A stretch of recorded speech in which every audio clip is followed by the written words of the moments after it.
Morning. We are recording on Zoom and are live on YouTube.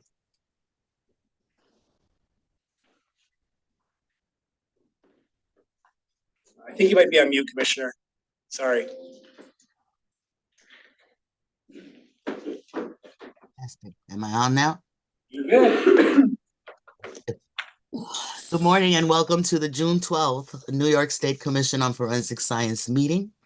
I would like to welcome our newest member, Dr. Scott O'Neill. Dr. O'Neill is filling the New York State Forensic Laboratory Director seat and previously served on the Commission on Forensic Science as the NYCLAC chair. Welcome back, Dr. O'Neill. As I am attending virtually, I will now turn it over to OFS Director Shelley Palmer to take us through today's meeting. Thank you, Commissioner. We'll take attendance to establish a quorum. We'll do roll call since we have people in different locations. Please respond present when I call on you. Colonel Banbury? Present. Mr. Epstein? Present. Dr. Marciano? Present. Ms. Roush? Present. Dr. Chitlin? Present. Mr. Fitzpatrick? Present. Ms. Murphy? Present. Ms. Schmitz? Present. Ms. DeCastro? Present. Ms. Goldthwait? Present. Dr. O'Neill? Present. Dr. Willie? Present. Thank you. Including myself and Commissioner Rosado, we've established a quorum. Everyone has received an updated agenda for today's meeting. For the members' awareness, the late agenda was updated to move next generation sequencing validation and the rapid DNA agenda item into the accreditation section with the laboratory update. Are there any discussions regarding the agenda this morning? I'd like to make an application to add something to the agenda, specifically to further discuss the Department of Health's abrogation of the authority to oversee private labs.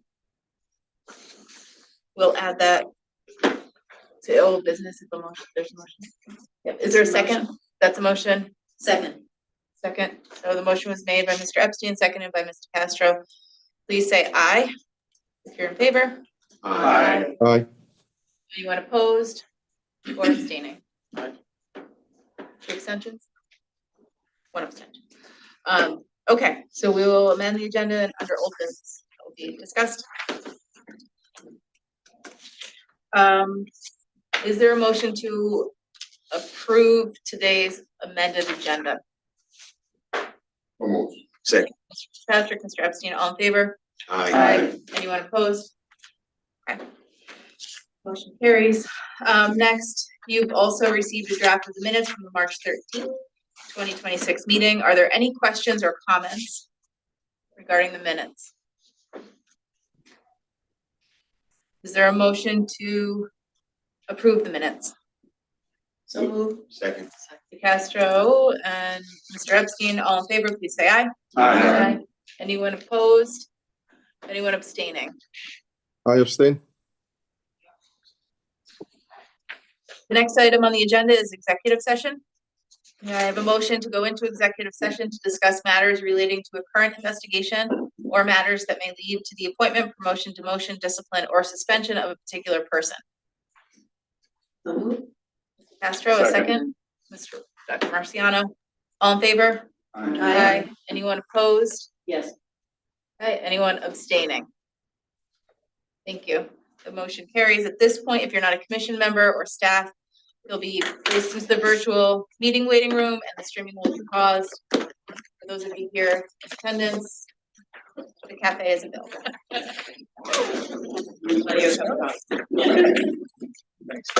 Yeah, we changed that.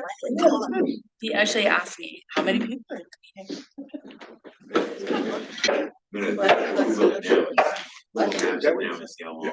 Okay. We do have public here in Albany that need to kind of make their way back in the room, but for time's sake, we'll get started and they can kind of shuffle in around us if everyone's all right with that. And if you can't hear because there's noise, just let us know to repeat. Yep. And Catherine will ask everyone to be quiet walking in. Elizabeth, can you just make sure that that happens? Yeah. Okay. All right.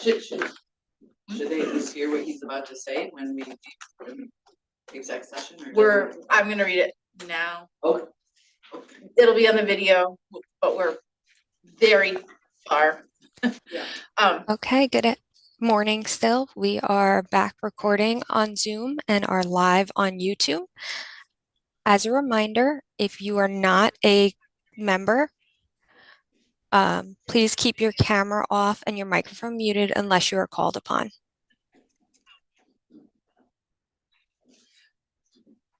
So welcome back to open session, the Commission on Forensic Science.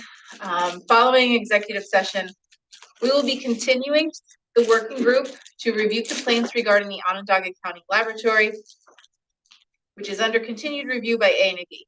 The working group's goal is to provide an improvement action plan focused on technical and management matters by September. With that, we're going to move into the accreditation and laboratory updates. The first lab today on the agenda is the Erie County Central Police Services Forensic Laboratory. In March, the laboratory underwent a full A&AB reassessment. There was one opportunity for improvement and one finding. The opportunity for improvement was 7.8.1.2. An opportunity for improvement, the assessment team felt it would be beneficial for the laboratory to review their approach to technically reviewing fire debris data to ensure accuracy. And as a reminder, recommendations are require no action. And then a finding, 7.8.2.1, the date listed on the report is not always reflected of the actual issue date. Laboratory provided its remediation documentation to A&AB. And during the reassessment, there were several changes to the scope being made. PCs was removed from the qualitative determination of biology scope. Friction bridge was added to the laboratory scope as a discipline. Microspectrophotometry was removed as key equipment technology for both chemical physical comparison and qualitative determination on the materials trace scope. Ink and thin layer chromatography were removed from chemical physical comparison on materials trace scope. A&AB has granted full accreditation based on the results of the activity. The DNA subcommittee has reviewed the documentation and issued a binding recommendation to approve the renewal of New York State accreditation in the discipline of biology. Are there any questions for the lab today? Yes. The director is here and the quality manager is available online. Hi, thanks. Just questions on the opportunity for improvement and then the finding. With respect to the finding and the date change, I understand it was an issue with the beast limb system. And you've changed now how a draft report will appear as opposed to the final report. But could you just clarify what happens? And my understanding from the materials is that it's a tech review, but a draft report is pre-tech review and then the final report is post-tech review. Is that correct? Okay. Hi, Jessica. Do you want me to take this? Yes, sorry, I wasn't sure where to look. Yeah, hi. We do not save the draft reports, but any changes that are made are recorded on our case review form. And those changes, it would be clearly indicated what data was being changed and obviously to what, but it would be clear to a reader that there had been some technical disagreement and a change had been made. Yes, it would be notated in a box the entire change, and if the change was made within the case documentation, then that would be initialed and dated, so it would be clear that it happened after tech review. Okay. And my understanding of your discovery system is that you actually have a portal that's available, please correct me if I'm wrong, but both to the prosecution and the defense. So there's a date of sort of upload that everyone can access. Is that right? Yes. Okay. Great, thank you. And then my second question was just, could you explain the opportunity for improvement that it would be beneficial for the lab? Sorry, it's 8.1. The laboratory to review their approach to technically reviewing fire debris data to ensure accuracy. Could you just explain what that's about and whether you're going to accept that opportunity for improvement and how? We have opened a risk and opportunity assessment on that and are still working through how to best provide the data within the case file so that everything is just clearer on tech review so that more is available for the tech reviewer to see, if that makes sense. We are accepting that as an improvement for making the changes, some of which have been made and some are trying to still figure out the best way to do it. Okay, will we hear more in a future session about what particular changes have been made? That will be reported to OFS on our performance declaration, but I'm not sure if it would go any further than that. Okay. Yeah, thank you. Thanks, Maria. Sorry, go ahead. If you're done, Erin has her hand up. Yeah. Erin. Oh, you're muted. Sorry, not helpful. I have a comment and two questions. The comment is on the date issue. It was the limbs like auto-populating. Is that the right thing, or am I in the wrong thing? It was the programming within the limbs that was grabbing the draft date of the report when that was created. I just wondered if this was something that like other labs might be experiencing, and if so, like whether that's information that you could share, or like I was just wondering if this is something that maybe some other labs haven't figured out is happening, or if this is specific to your system. After the DNA subcommittee meeting, we realized that this likely happened when we moved from manual signatures to electronic signatures. And that did happen to other labs when they also did that. And since our assessment, I have spoken to some other labs that have noticed that they might also have that date issue and are making changes to correct it. That's great. I think it'd be great if, I don't always have all the right bodies, but like this information could be shared, because I do imagine, especially if it's like software that other labs are using, it could come up. So I'm glad to hear you've already shared it, and maybe like the state level lab directors or other folks who might be running into it across disciplines could share it. Thank you. I shared it at the QA twig. So that is how. Perfect. And then the second thing was on, and this is, it's a little bit of a question, but it's also, to be honest, a little bit of an explanation for what I think is probably my vote. The trace section and the friction ridge, the new friction ridge accreditation, do you follow the NICLAC reporting language standards for those? Yes, we do. You do. And then for the firearm and tool mark, are you following NICLAC there, or the ASB ANSI standard, or ANSI ASB, or however you say it? We follow the NICLAC reporting language for everything. Okay, I appreciate that is our state standard. I have concerns about a lot of the pattern matching disciplines and their reproducibility and uniqueness, and I prefer the ANSI ASB approach. I recognize our state standards are slightly different, but I just wanted to explain that in terms of my vote. Thank you. Okay, thank you. Further questions? Okay, seeing none. Is there a motion to accept the binding recommendation of the DNA subcommittee and to issue full renewal of New York State accreditation to the Erie County Central Police Services Forensic Laboratory concurrent with its ANAB accreditation? Make that motion. Second. So, all in favor, please say aye. Aye. Anyone opposed? Anyone abstaining? My vote is aye. I know we're not supposed to parse this out, but I do have an objection in line with the questions that Erin asked about the firearm more identification. But otherwise, I would vote to accredit the laboratory. And that would also be my approach as well.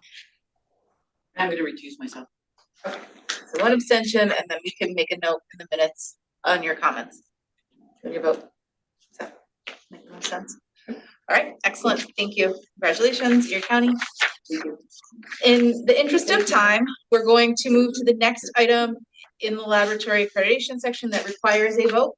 So we'll come back to the laboratory items that are not requiring a vote, and that means we're moving to item H, which is the New York State Police Laboratory. There's a couple items here to kind of walk through.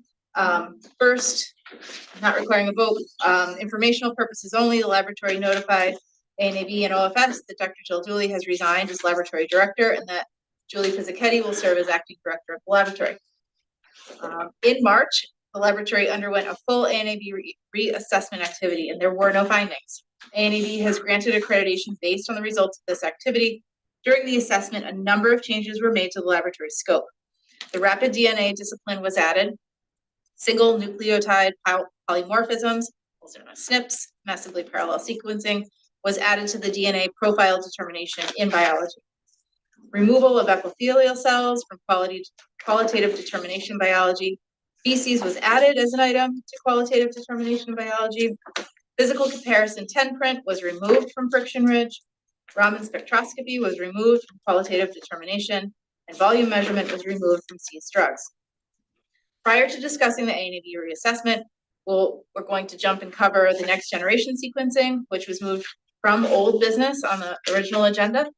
And at this point, I think Colleen, Matt provided you some.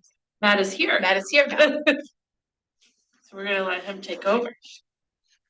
Sure. Just to clarify, and just a little bit of the timeline. In December of 2025, the DNA subcommittee issued a binding recommendation as to the validation for NextGen for the New York State Police Laboratory. That was tabled at the December meeting of this commission and then discussed at the March 2026 meeting of this commission without any action taken. So that particular binding recommendation is before the commission still for action. And then the other two that I think Shelley mentioned are the reaccreditation, which includes within that reaccreditation NextGen being part of the scope of its A&AB accreditation, as well as Rapid being part of within the scope. And then there is the binding recommendation from the subcommittee as to the validation for Rapid. Is that a fair statement, Shelley? Yes, we have 2 validation recommendations from the subcommittee and 1 reaccreditation. Yes. And I think we had discussed at the March meeting, and I shared with the commission my memorandum concerning the commission's authority in the area of NextGen. And my ultimate conclusion was that it's within the authority of the commission to approve it as a methodology. But for that to happen, there would need to be a recommendation from the subcommittee, and that recommendation would not be a binding recommendation from the subcommittee. The subcommittee to this point has not made any such recommendation, so there's no such recommendation before the commission at this time.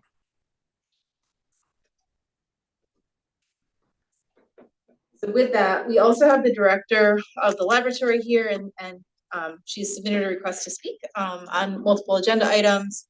So I'd like to invite you at this point up to the table. Good morning, everyone. Julie Pizzichetti. I'm the Director of Biological Science. I'm also the Acting Director of the Crime Laboratory System. So I did request to speak specifically about the timeline for NGS, which I think has already been covered. So in the interest of time, I won't reiterate that, but I also wanted to touch on some specific points related to our validation, which again is specifically the validation of next generation sequencing using the MiSeq FGX system with the Forensic Intelligence Kit. So with Intelligence, the sample types we intend to use are only evidence samples, which is DNA from putative perpetrators, abandoned at crime scenes, or samples from unidentified homicide victims. We will not be using Intelligence on any known reference samples from individuals. And Intelligence profiles cannot be uploaded to the New York State DNA Databank or CODIS. Samples will be selected for Intelligence that meet the following requirements, and this is referenced in the United States Department of Justice Interim Policy on Forensic Genetic Genealogical DNA and Analysis, along with GEDmatch Pro policies. So the cases are limited to murder, non-negligent manslaughter, aggravated rape, aggravated assault with prosecutor authorization, and unidentified human remains of suspected homicide victims, including infant victims. We also will require that the sample be previously uploaded to CODIS with no associations or matches to date. Once the samples have been selected for this process, Intelligence will be used to develop a SNP profile, single nucleotide polymorphism. The Intelligence kit excludes SNPs with known medical associations. It's a targeted sequencing of 10,230 SNPs that are focused on kinship. Intelligence profiles are suitable for upload if all the quality metrics are achieved during the run, and they are greater than 6,000 SNPs typed. And the contributor status is single source, meaning we are not uploading any type of mixture profiles. And the biological sex is either XX or XY, and it has to be concordant with the previously generated STR profile. With respect to data security, at the State Police FIC, all State Police FIC computers are password protected with access limited to authorized users. Only authorized personnel can access the sequencing and data analysis software used for Intelligence and NGS. Electronic data is stored in a secure location on the State Police server, and the data generated at the FIC is backed up on servers housed at 2 separate secure locations within New York State. Intelligence profiles that are suitable to be uploaded to the GEDmatch Pro portal will be uploaded, and a KIT accessioning number will be assigned. So with respect to data security for GEDmatch Pro, we did reach out to Qiagen, who manages GEDmatch Pro. We were advised that GEDmatch Pro is not an open source public database. The GEDmatch Pro portal is accessible only by law enforcement and offers multiple layers of data security. GEDmatch users must opt in to allow law enforcement searching of their DNA when they're uploading their own profiles. GEDmatch Pro uses Auth0, an industry-leading identity platform, to securely verify users when they sign in. It includes built-in protection against common attacks that try to guess or steal passwords. The SNP data itself is encrypted when being transmitted, and it's stored in a special format that cannot be converted back into the original raw DNA data or downloaded. Users have no access to individual genotypes. Accessing successful information is restricted to email addresses, names or aliases, and the degree of associations, which is measured in centimorgans. GEDmatch Pro runs on the Amazon Web Services platform and is protected by security tools that automatically detect and block suspicious or malicious internet activity. GEDmatch Pro regularly tests their security measures to ensure they remain effective against new and evolving threats to keep the data safe. So once there is a GEDmatch search done, the genealogy work will not be completed by New York State Police FIC personnel. The State Police is available to assist with STR or YSTR analysis or tree building. The State Police will confirm with STR analysis any potential leads, because again, we have the original STR profile that was entered into CODIS. And there are many websites besides Ancestry that can be utilized by law enforcement to follow up on potential investigative leads. Prior to sharing the results of a GEDmatch Pro search with the associated law enforcement agency, the State Police FIC staff will provide training to ensure that there is a clear understanding of the information being provided. So in summary, I am respectfully requesting that the Commission vote on the recommendation of the New York State DNA Subcommittee to approve the use of next generation sequencing using the MiSeq FGX system with the Forensic Intelligence Kit by the New York State Police Crime Laboratory. Thank you. At this point, are there any questions for the lab director? Yes. Is it just limited to next gen or also rapid? Yeah. If we could go in order. Let's start with the next gen, since that's our discussion point at the moment. Right. Thank you. I did have a question. The validation summary and some protocols had been provided to us, I think back in December. So in looking at those, and I think this was discussed at a DNA subcommittee meeting, I noticed that included in the validation were phenotypic informative SNPs and biogeographic informative SNPs.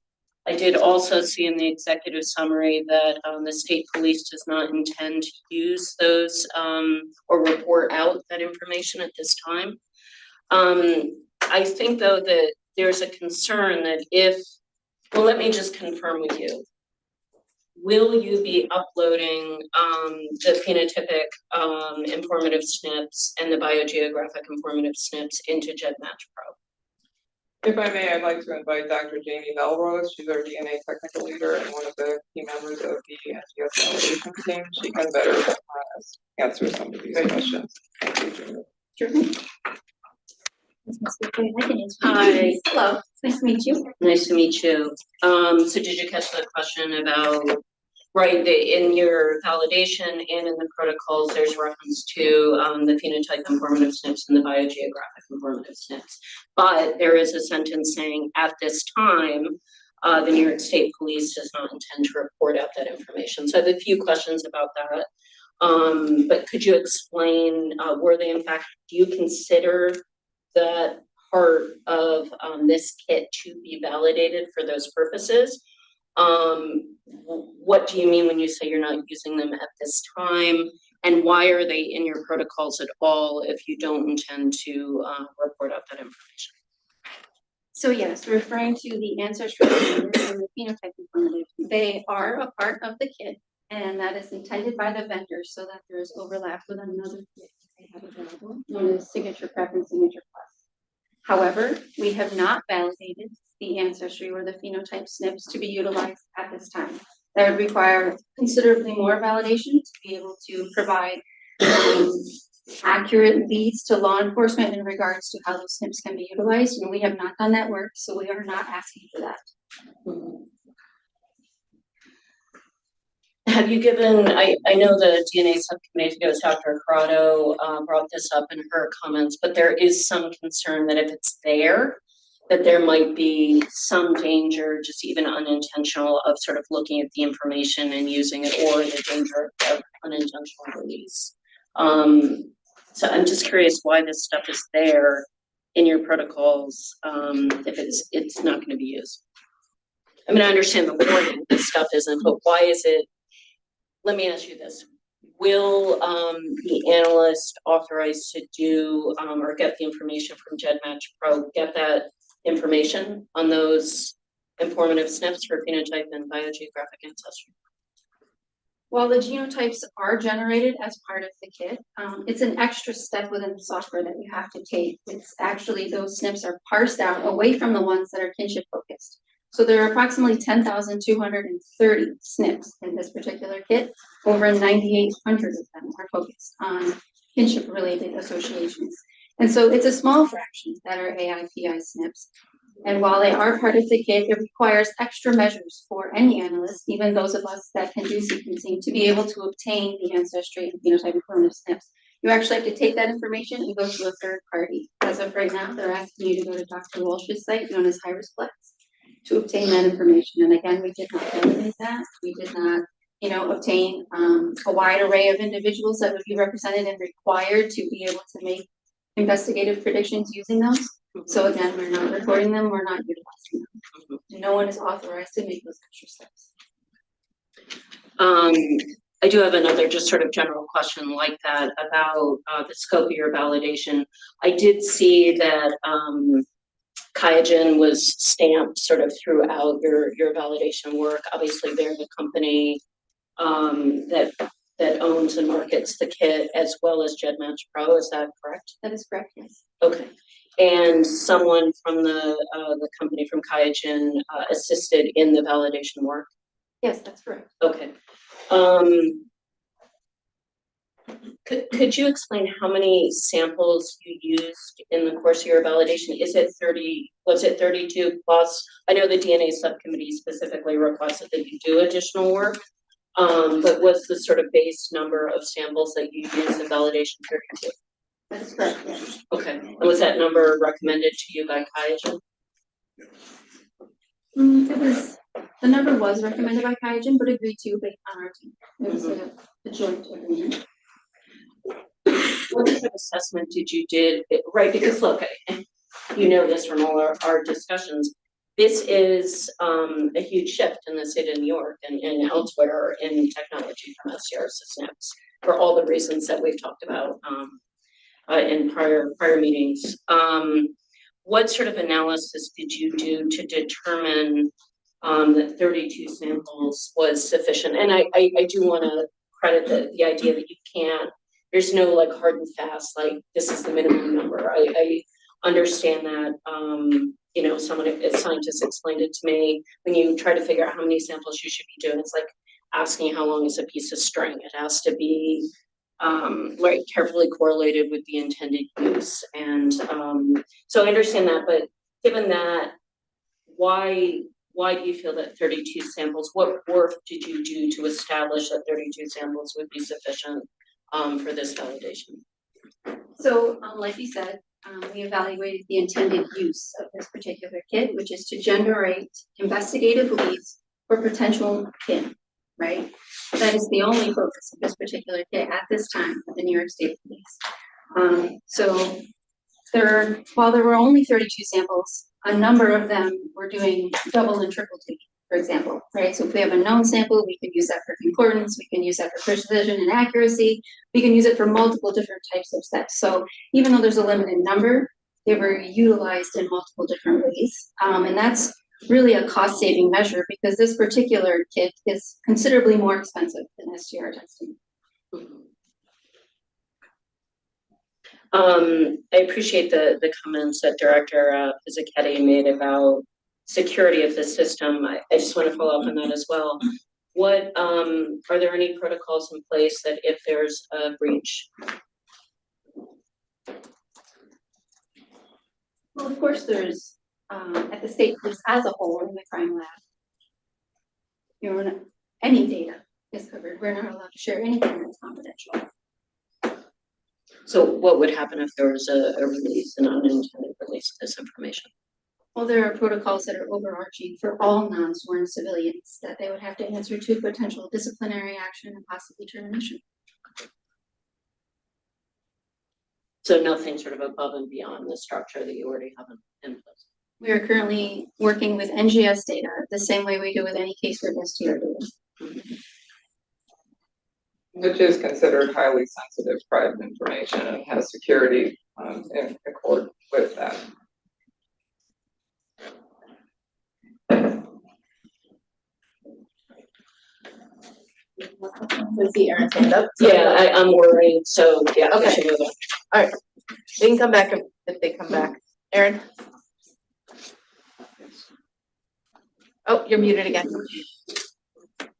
Oh, sorry, I was just saying, I actually can't see you, but it's okay. If it's possible, like turn the camera a little. They did that last time, but no worries if not. Over here next to Lydia. A little head there.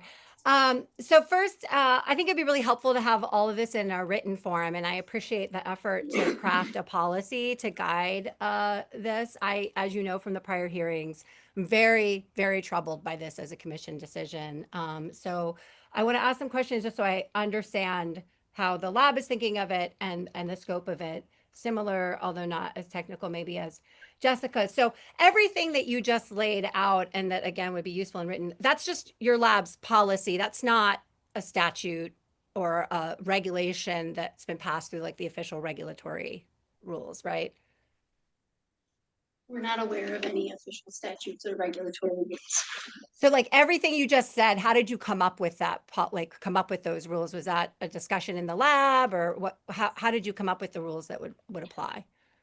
Are you referencing the rules associated with data security or sample selection? Because specifically with sample selection, anyone performing any kind of NGS with respect to potential forensic investigative genetic genealogy follows the Department of Justice interim policy. So that is an established policy from the federal government. Well, just to make clear, the FBI itself just broke that policy because that policy itself is not binding even on the FBI though, right? Well, we're not intending to break that policy. We have strict sample and case criteria that we intend to follow as laid out in the policy.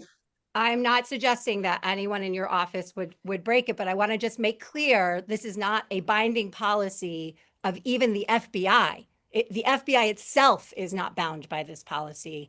And, you know, this is basically something that is sort of a suggestion. And I'm hearing your lab say we've taken that suggestion on board and we're taking it as a suggestion, but it's clearly not a law and it's not a regulation, which, you know, regulation has the whole notice and comment and all the stuff that goes with regulations. It's just a policy that the present FBI has in writing right now to follow if they choose, but ignore if they wish not to choose. And your lab the same way. If you had a new director tomorrow and the director tomorrow said, I don't like this, that doesn't require legislative change. It doesn't require a regulatory process. It just requires a new policy. That's correct, right?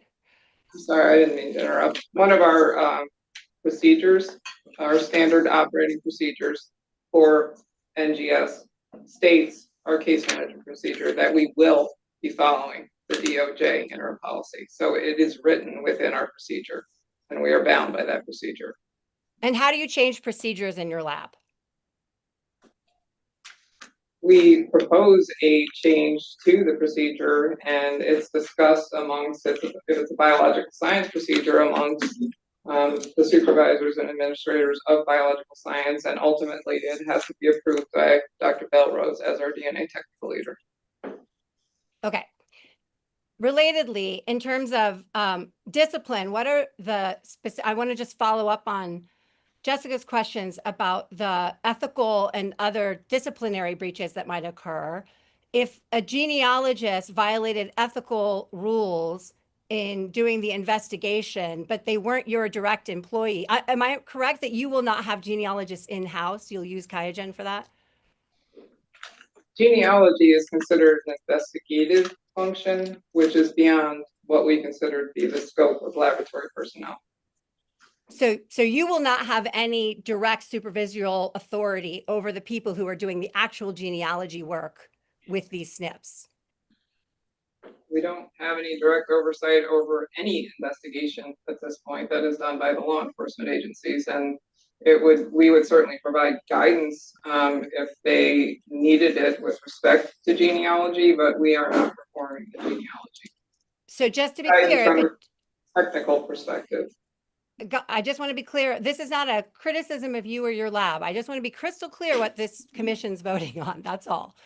So if a genealogist just puts somebody's, puts all the files they're working on, all their SNPs on their laptop and, does not follow all this secure procedure, you have no power to do anything to discipline or supervise that person.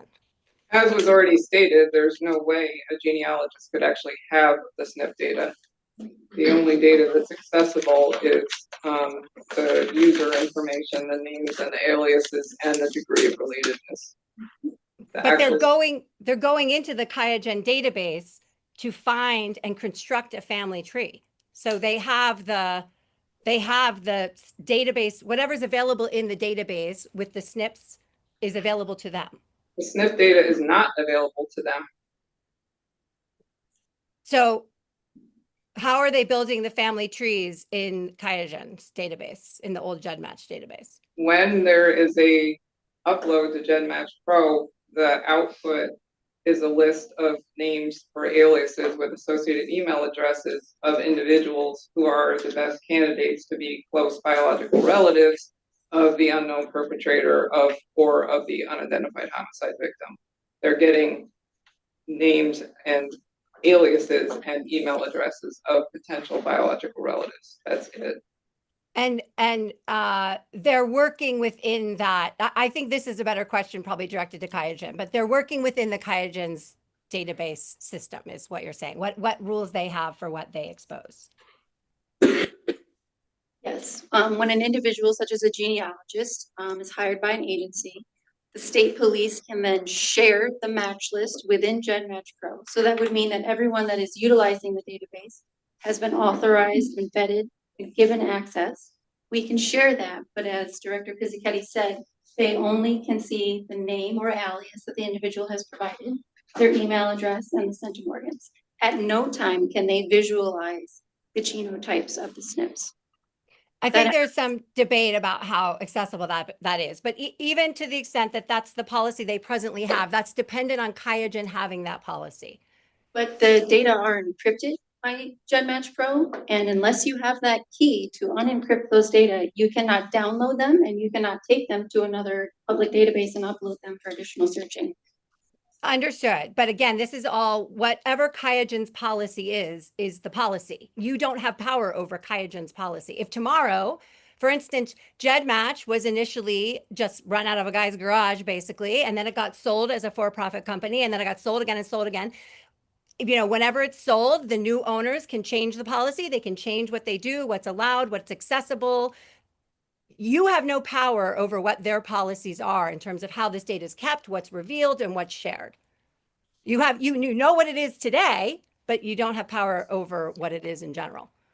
You are correct that if they were to change their policy, as they are not part of the state police, we do not have control over that. However, we are notified when there are changes to their terms of service and we review them. And if they were to change them, such as you're suggesting, to something that is not in line with our policy, we could make the choice to no longer upload.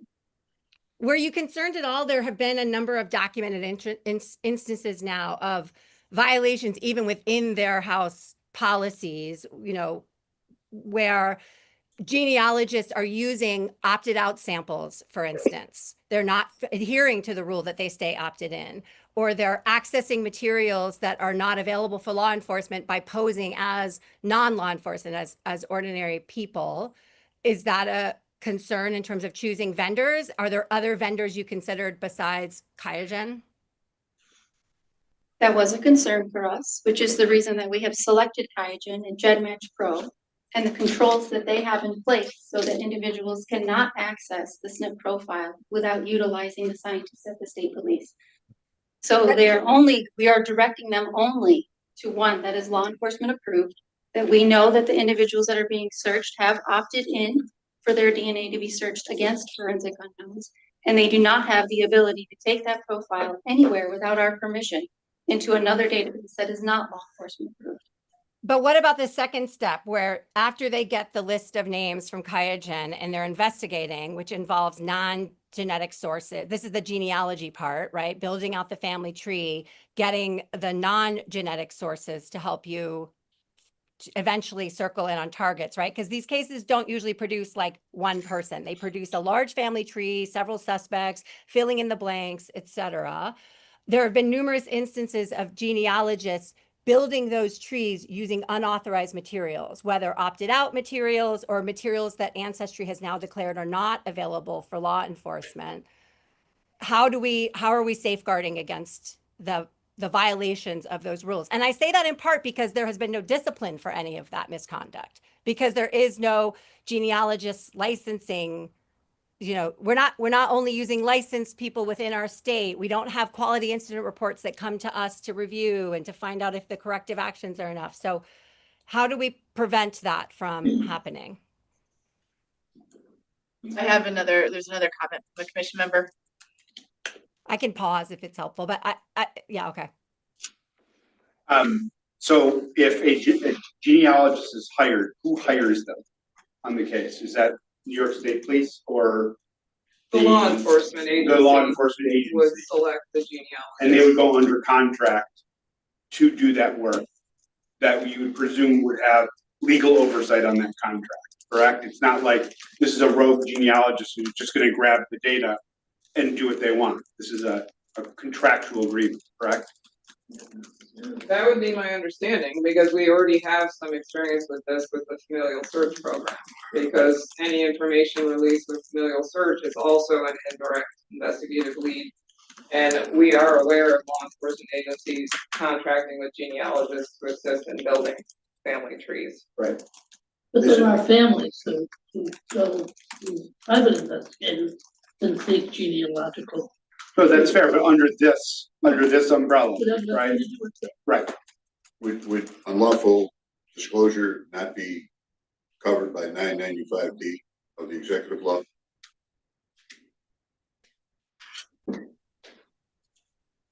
Which makes it a felony.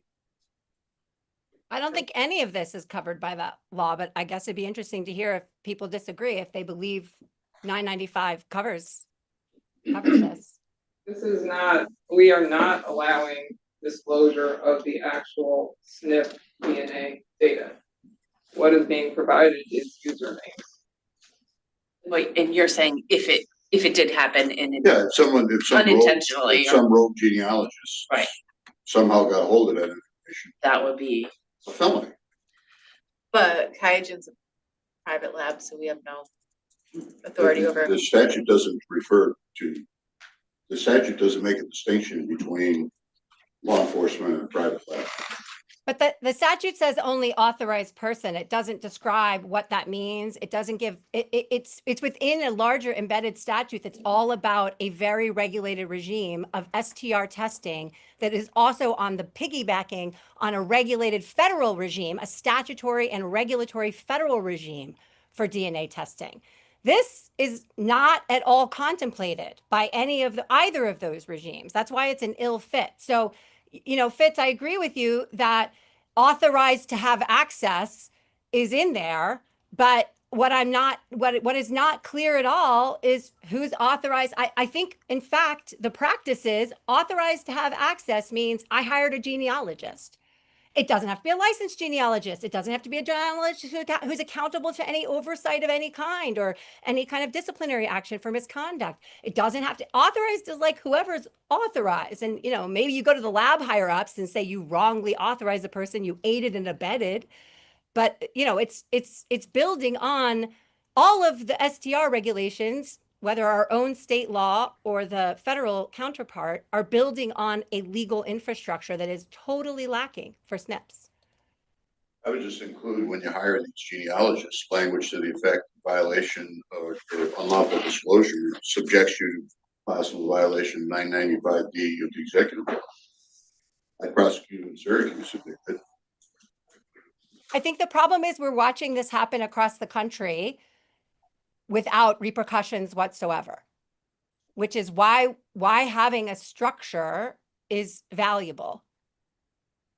We can also use Civil Rights Law 79 now that says no DNA testing can be done except by the authorization of the person whose DNA it is.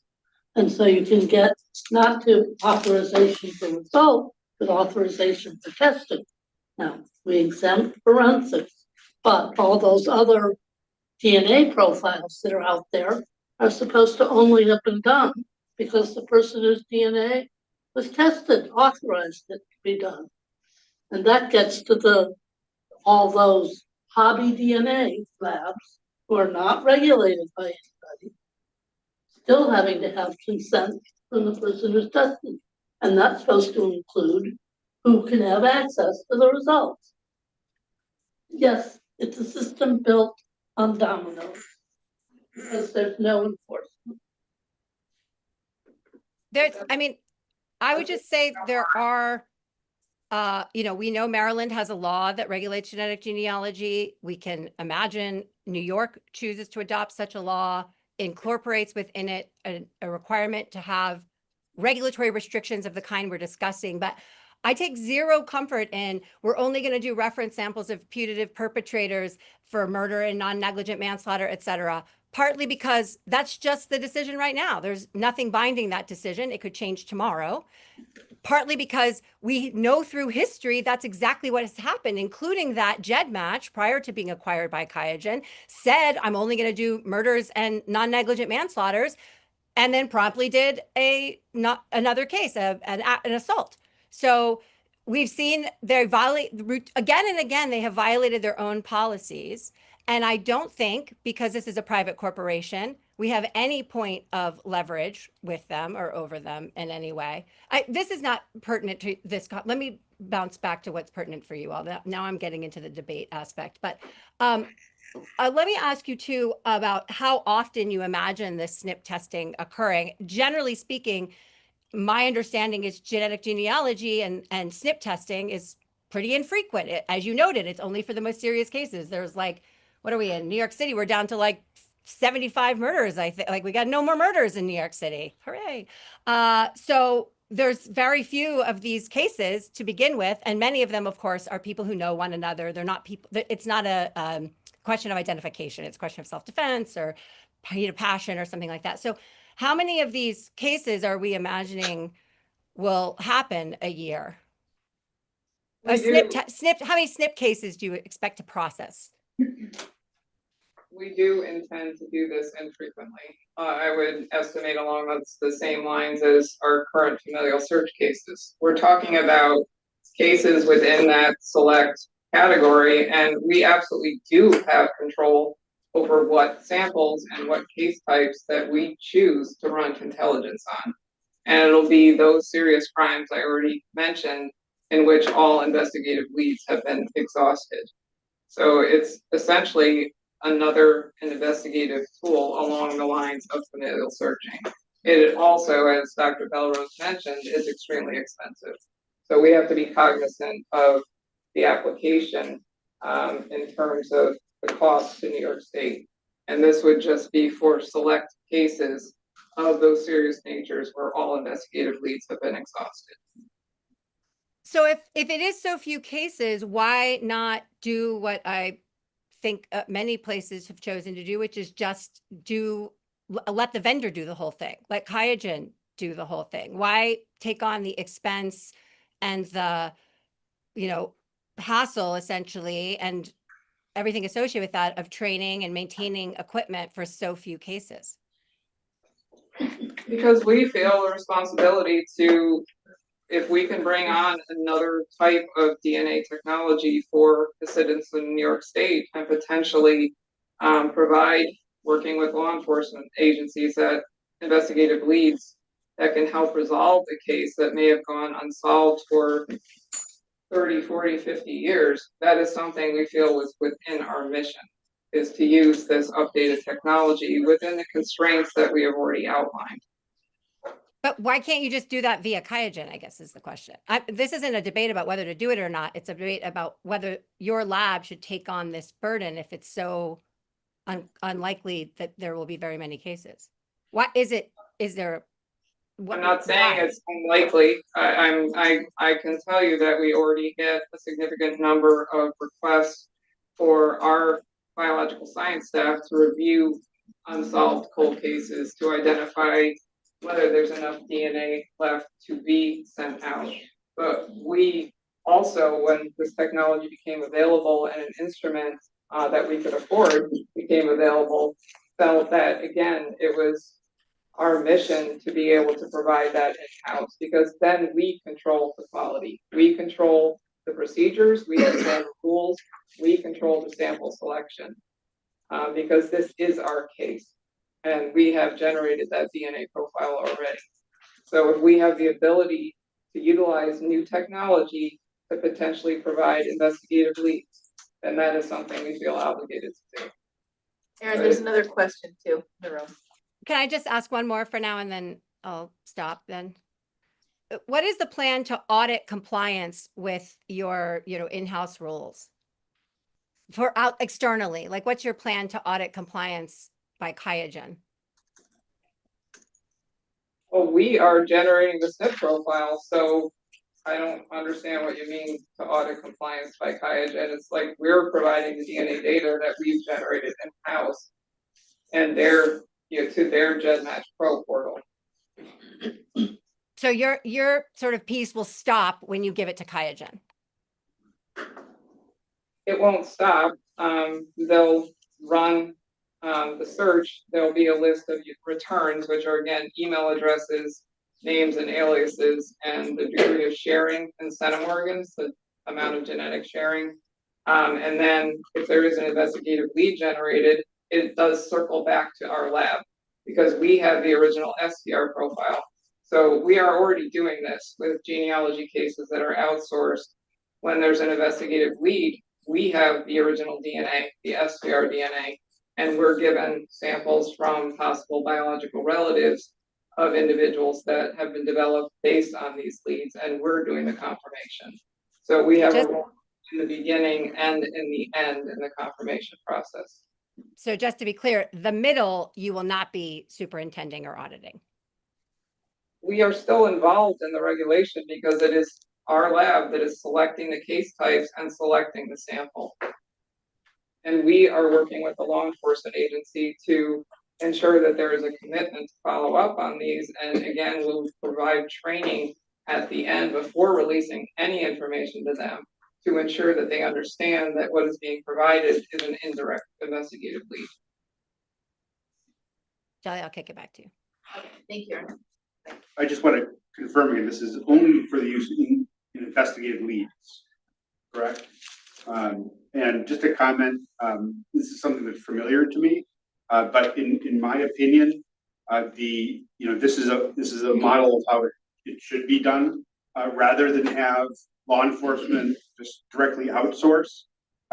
We have New York State Police Lab with a fully validated system approved by the, recommended by the DNA subcommittee, and subject to the ANAB, audits, right?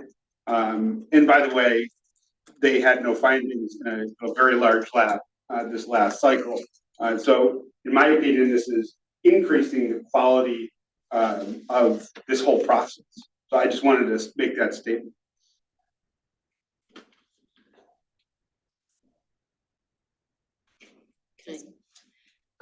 Just to follow up on the, I think you said that you would be adhering to the DOJ interim policy. Is that right?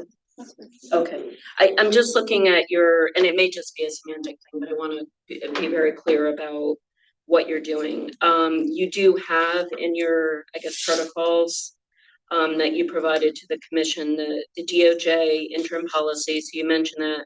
And you do say that your case management policy was written with reference to the US DOJ interim policy on forensic genetic genealogy.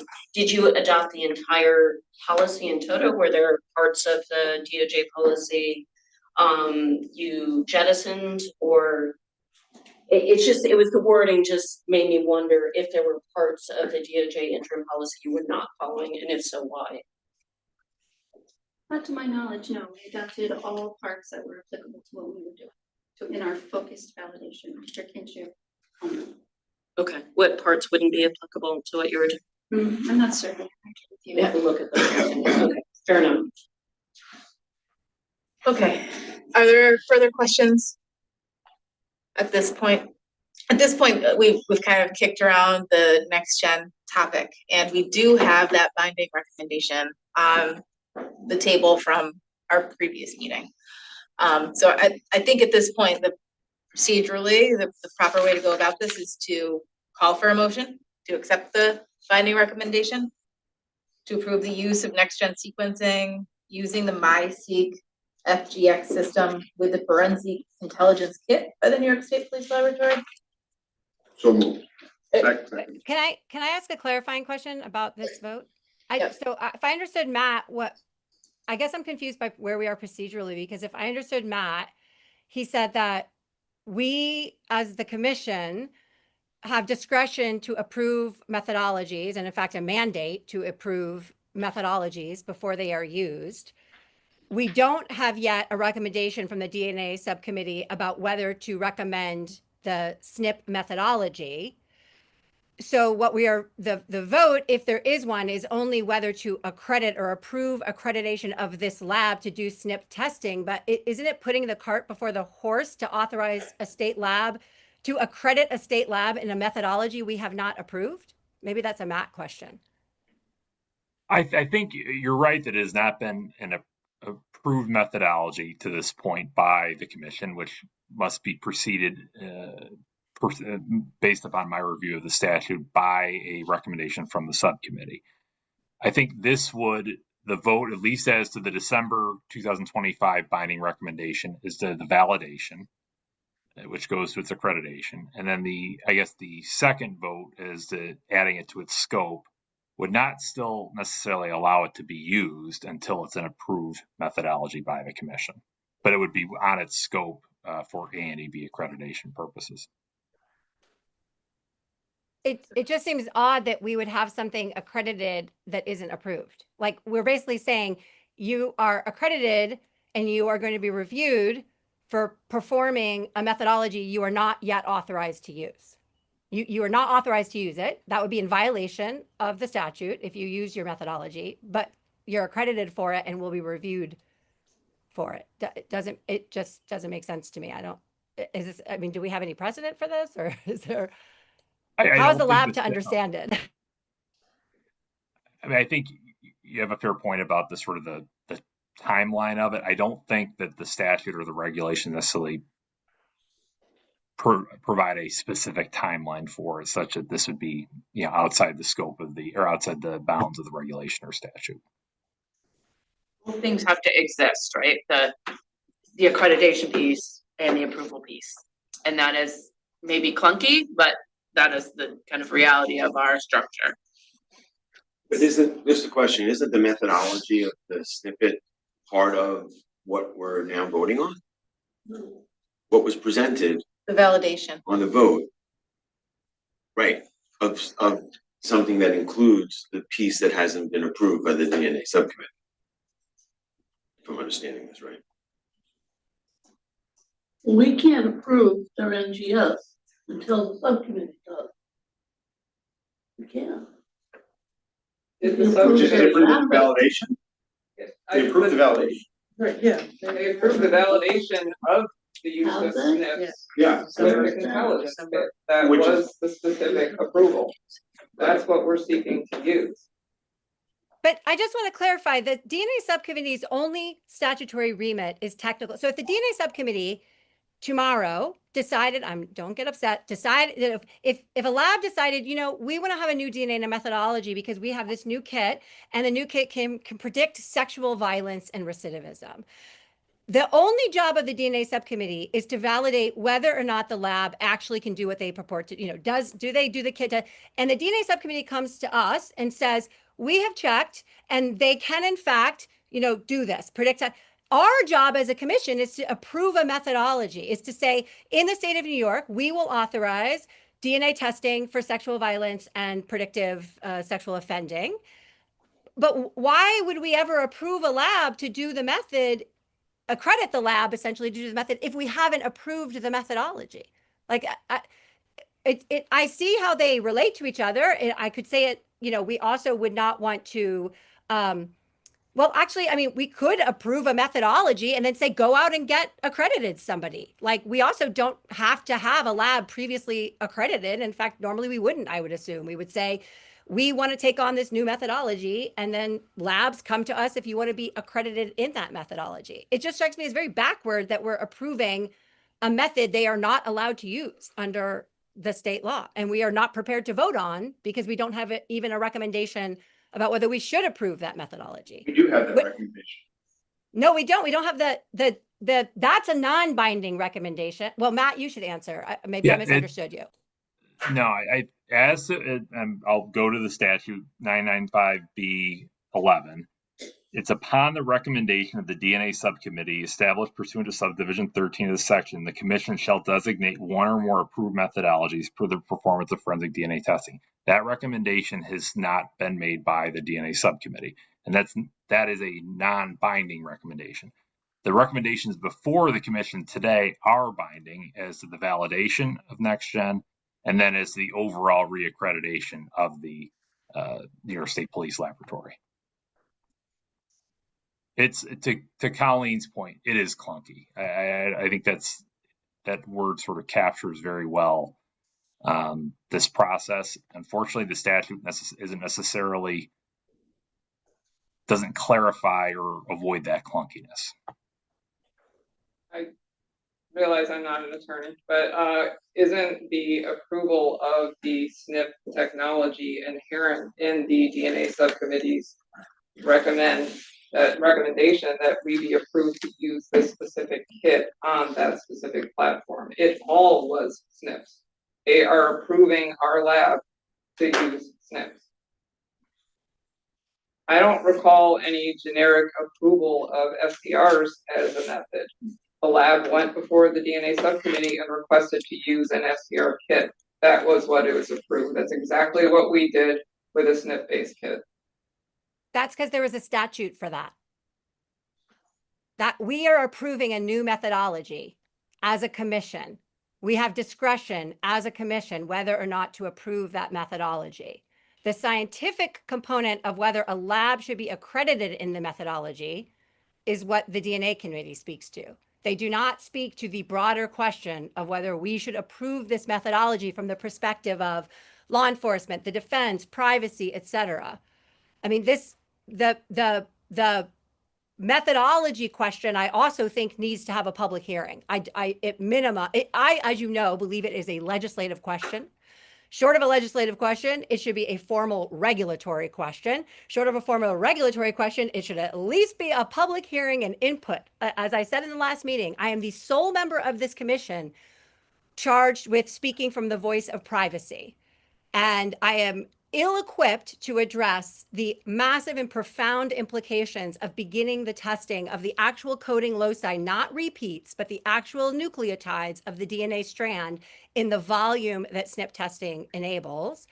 And I'm like the only person here whose job that is. We have Jessica for the defense. We have Steve for the defense as well. But that's it. That's like, and the defense perspective, to be honest, is not going to be the Innocence Project's perspective. And it's not going to be the civil rights groups' perspectives. And it's not going to be, some people's, well, I guess we have some health perspectives here, but I've heard some of the health community in meetings I've been in say, we don't like this. It disincentivizes people to do genetic testing, for valuable health reasons or participate in research. So again, just going back to the methodology question, I think this commission, if it is going to approve a new methodology, at minimum needs to have public hearings that bring in a much wider array of voices. And I certainly cannot vote to accredit a methodology we have not approved, accredit a lab to perform a method they haven't approved. And I want it to be crystal clear, if we vote to, if the majority has it and votes in favor of approving it, that the lab people here understand they are not legally allowed to begin SNP testing. That's not what we have approved. We've said that if we are to approve the methodology, their lab's accredited to perform it. But this vote would not be to legally authorize them to do the method.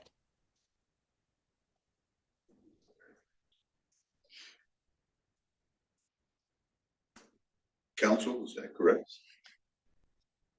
Matt, is that consistent?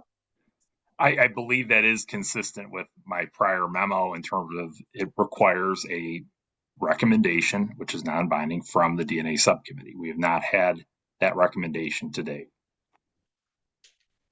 So may I ask, would that require our laboratory to go back to the DNA subcommittee and request approval of SNPs and NGS? The commission has. The commission would be asking the DNA subcommittee for the approval of that method. But you would already you'd be accredited for it once the approval is then granted by the commission. I thought that's what we already did. We asked for approval to use this specific SNP kit on that specific NGS platform. I agree with Julie. This is a new technique for an already existing procedure that they're accredited for. This is no different than we've dealt with dozens of times in the past. Why would we go through this process if they're not allowed to use it? And I just want to remind everyone, we are accredited. I mean, it was added to our scope of accreditation. At our closeout meeting, the AMAB assessor specifically praised our NGS validation. And they added it to our scope. So it has been reviewed not only by the DNA subcommittee, but by an entire team of AMAB assessors.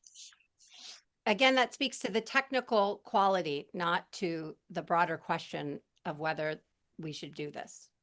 They reviewed all our protocols and procedures, which included our intended use and our policy for use.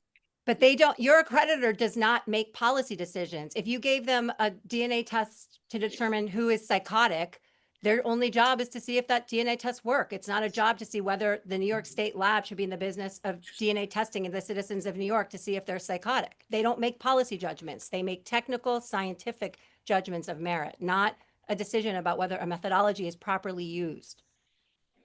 Any use of NGS technology with SNPs beyond what we specifically already received a recommendation for approval for would again have to go to the subcommittee and the commission. Just because we were approved to use a Contelligence kit doesn't mean that we think you can go use any SNP kit that's out there. We are looking at a separate kit on the MySeq platform. We are well aware that before we can start using that kit, we will have to present the validation of that second kit to the DNA subcommittee for consideration to the commission. Just because we're approved to do this specific validation, we are certainly aware that doesn't mean we can start using SNPs in any manner that we please. Again, I think we're just talking apples and oranges. I don't think so. You're answering a technical question. It is a question of whether your lab's capable of performing a technical analysis. You're not answering a question of whether that is an appropriate method to be used. But the DNA subcommittee did. That's But why they don't have the purview to go beyond technical merit. They literally just had a Court of Appeals New York case about this. I mean, I can send it to you if it's helpful to read it. This is a broader question than technical capacity. But you're saying we're asking if you should. Right. The DNA subcommittee, That's the Jurassic Park formulation. I like it. when we first went in May of 2025, one of the things the DNA subcommittee asked for specifically was our policy for intended use. And that's something we presented and included in our presentation when we returned to the subcommittee in November. That was something they reviewed before they recommended approval. I understand, but the DNA subcommittee has neither the legal power nor, frankly, the expertise. They're a bunch of DNA scientists. They're not even members of they don't even live in New York, many of them. This is the commission that is, if there is a body that has the power to do this other than the legislative body, it is a commission that is made up of a vast array of perspectives, not like what do 7 DNA scientists who don't live in New York think New York should do, you know, in terms of methodologies.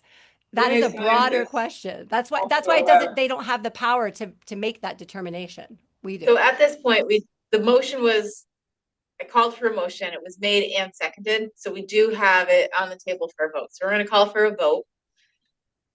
Can you read it one more time? Yep.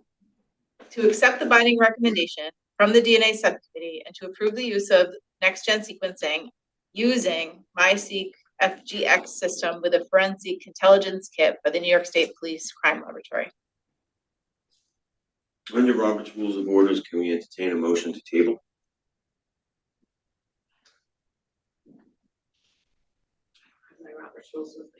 I mean, I think we have I think the motion would have to be withdrawn to take a new motion or amended. So you can ask the moving party. Based upon a lack of clarity on several issues that have been raised, I ask that the moving consider tabling this at least until the next meeting. There seems to be ambiguity. Motion was made by Mike and seconded by Bill. Made by Other way around. other way around. On the movement, You're the moving body. yeah, I don't consent to tabling it. I don't think it's ambiguous. I don't know why we would be even discussing it if we weren't prepared to let the state police start using it. And what Mike earlier described is, I think, a very, very carefully constructed procedure to protect people's privacy and catch bad guys.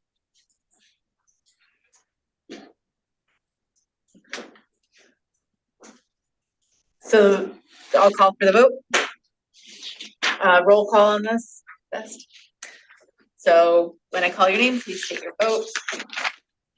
This is a motion to table. No, the tabling was not entertained. Oh, it's not. Oh, sorry, I misheard. And Kelly, just to clarify, which specific is this? The December 2025 recommendation? Yes, this is the binding recommendation from December. Okay, thank you. Okay, Colonel Danbury, Yes. Mr. Epstein, No. Dr. Marciano, Yes. Ms. Roush. Yes. Dr. Sorry, that was our attendance vote. Can't call your name. Mr. Fitzpatrick, Yes. Ms. Murphy, No. Ms. Schmitz, Yes. Ms. DeCastro, Yes. Ms. Goldthwait, No. Dr. O'Neill, Yes. Dr. Willie, No. Commissioners. My vote is yes. With that. Yes, the motion carries. We'll have council issue a clarification, if there is something, if there's further action needed by the DNA subcommittee. I would like to make a specific request that DCJS council advise the New York State Police on their authority to engage in this methodology as of this moment. Like to clarify what this vote was and what it does and does not empower, because my understanding is it does not empower them to begin SNP testing. I think that's crystal clear. I don't think it's ambiguous. And I think it'd be beneficial if that's the case that council clarify DCGS's understanding. Matt, Colleen, we will. Matt, I think is prepared to speak right now. I would just say we can certainly discuss with Council's Office of State Police. Obviously, we do not oversee them in that regard in terms of what legal advice that their counsel provides to their laboratory, but we certainly can have a discussion with their counsel's office about our position. So based on the discussion, it sounds like we at the commission would need to request that the DNA subcommittee look at the methodology as a whole for a recommendation for approval. Is that what I think that's what I'm saying. The council should come back and provide that to the commission if there's further action needed for that. Because it seemed, again, I think Matt had spoken to it, Aaron had spoken to it. I think we should, instead of doing our legal analysis on the fly here, we should come back with something that goes to the commission members from this discussion. Does the law require anything else for state police to then begin to do this? And I think that's aligned with what Aaron just said, which is guidance to the state police on when this would be permitted. So I think those two things travel together. I would also, I don't know if this is the right time, but I would move for a public hearing before we are to vote on the approval of the methodology.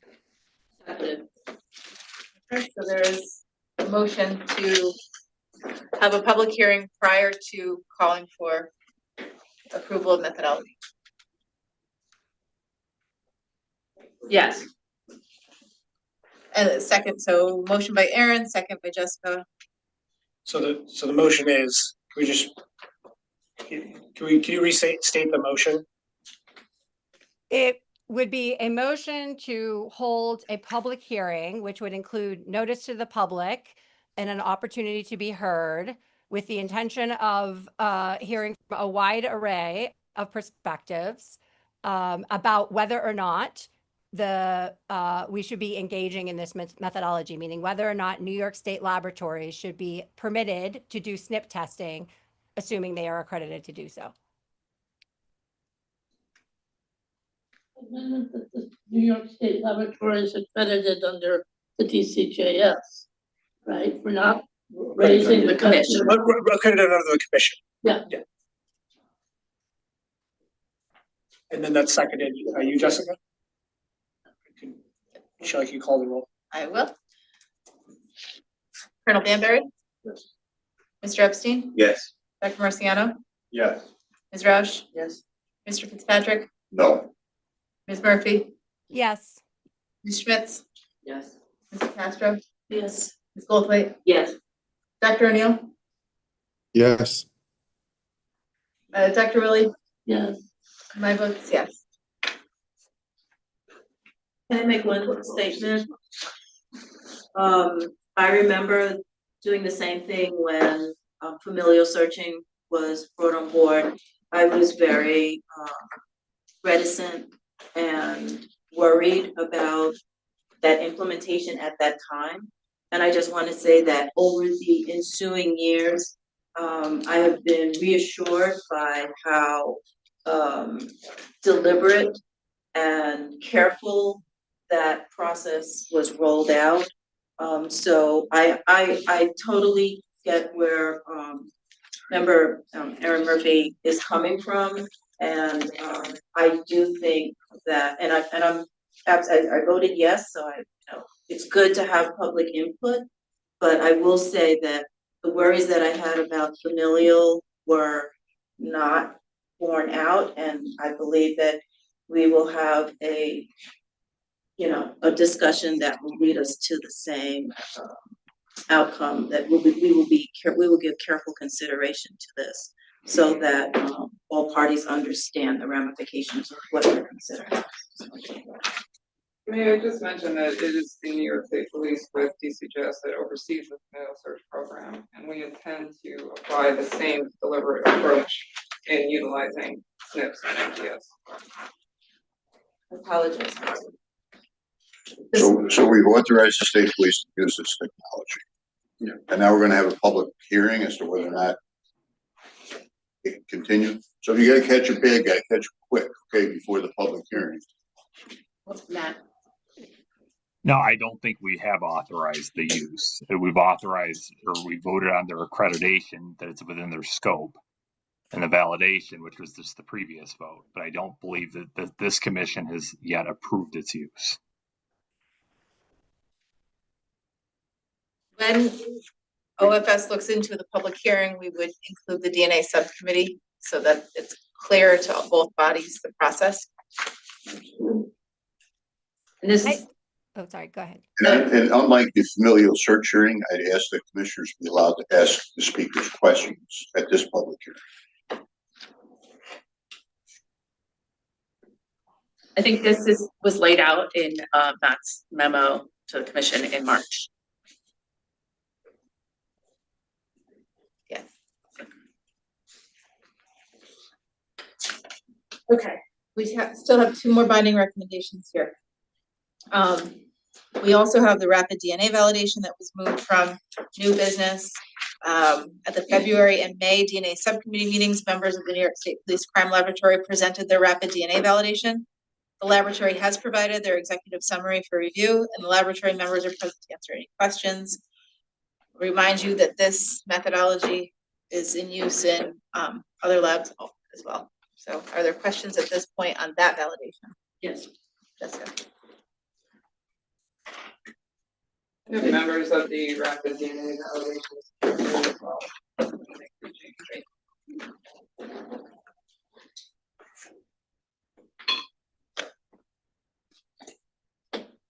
This is Megan Fitzpatrick, Associate Director of Biological Science. She was the lead on rapid DNA validation.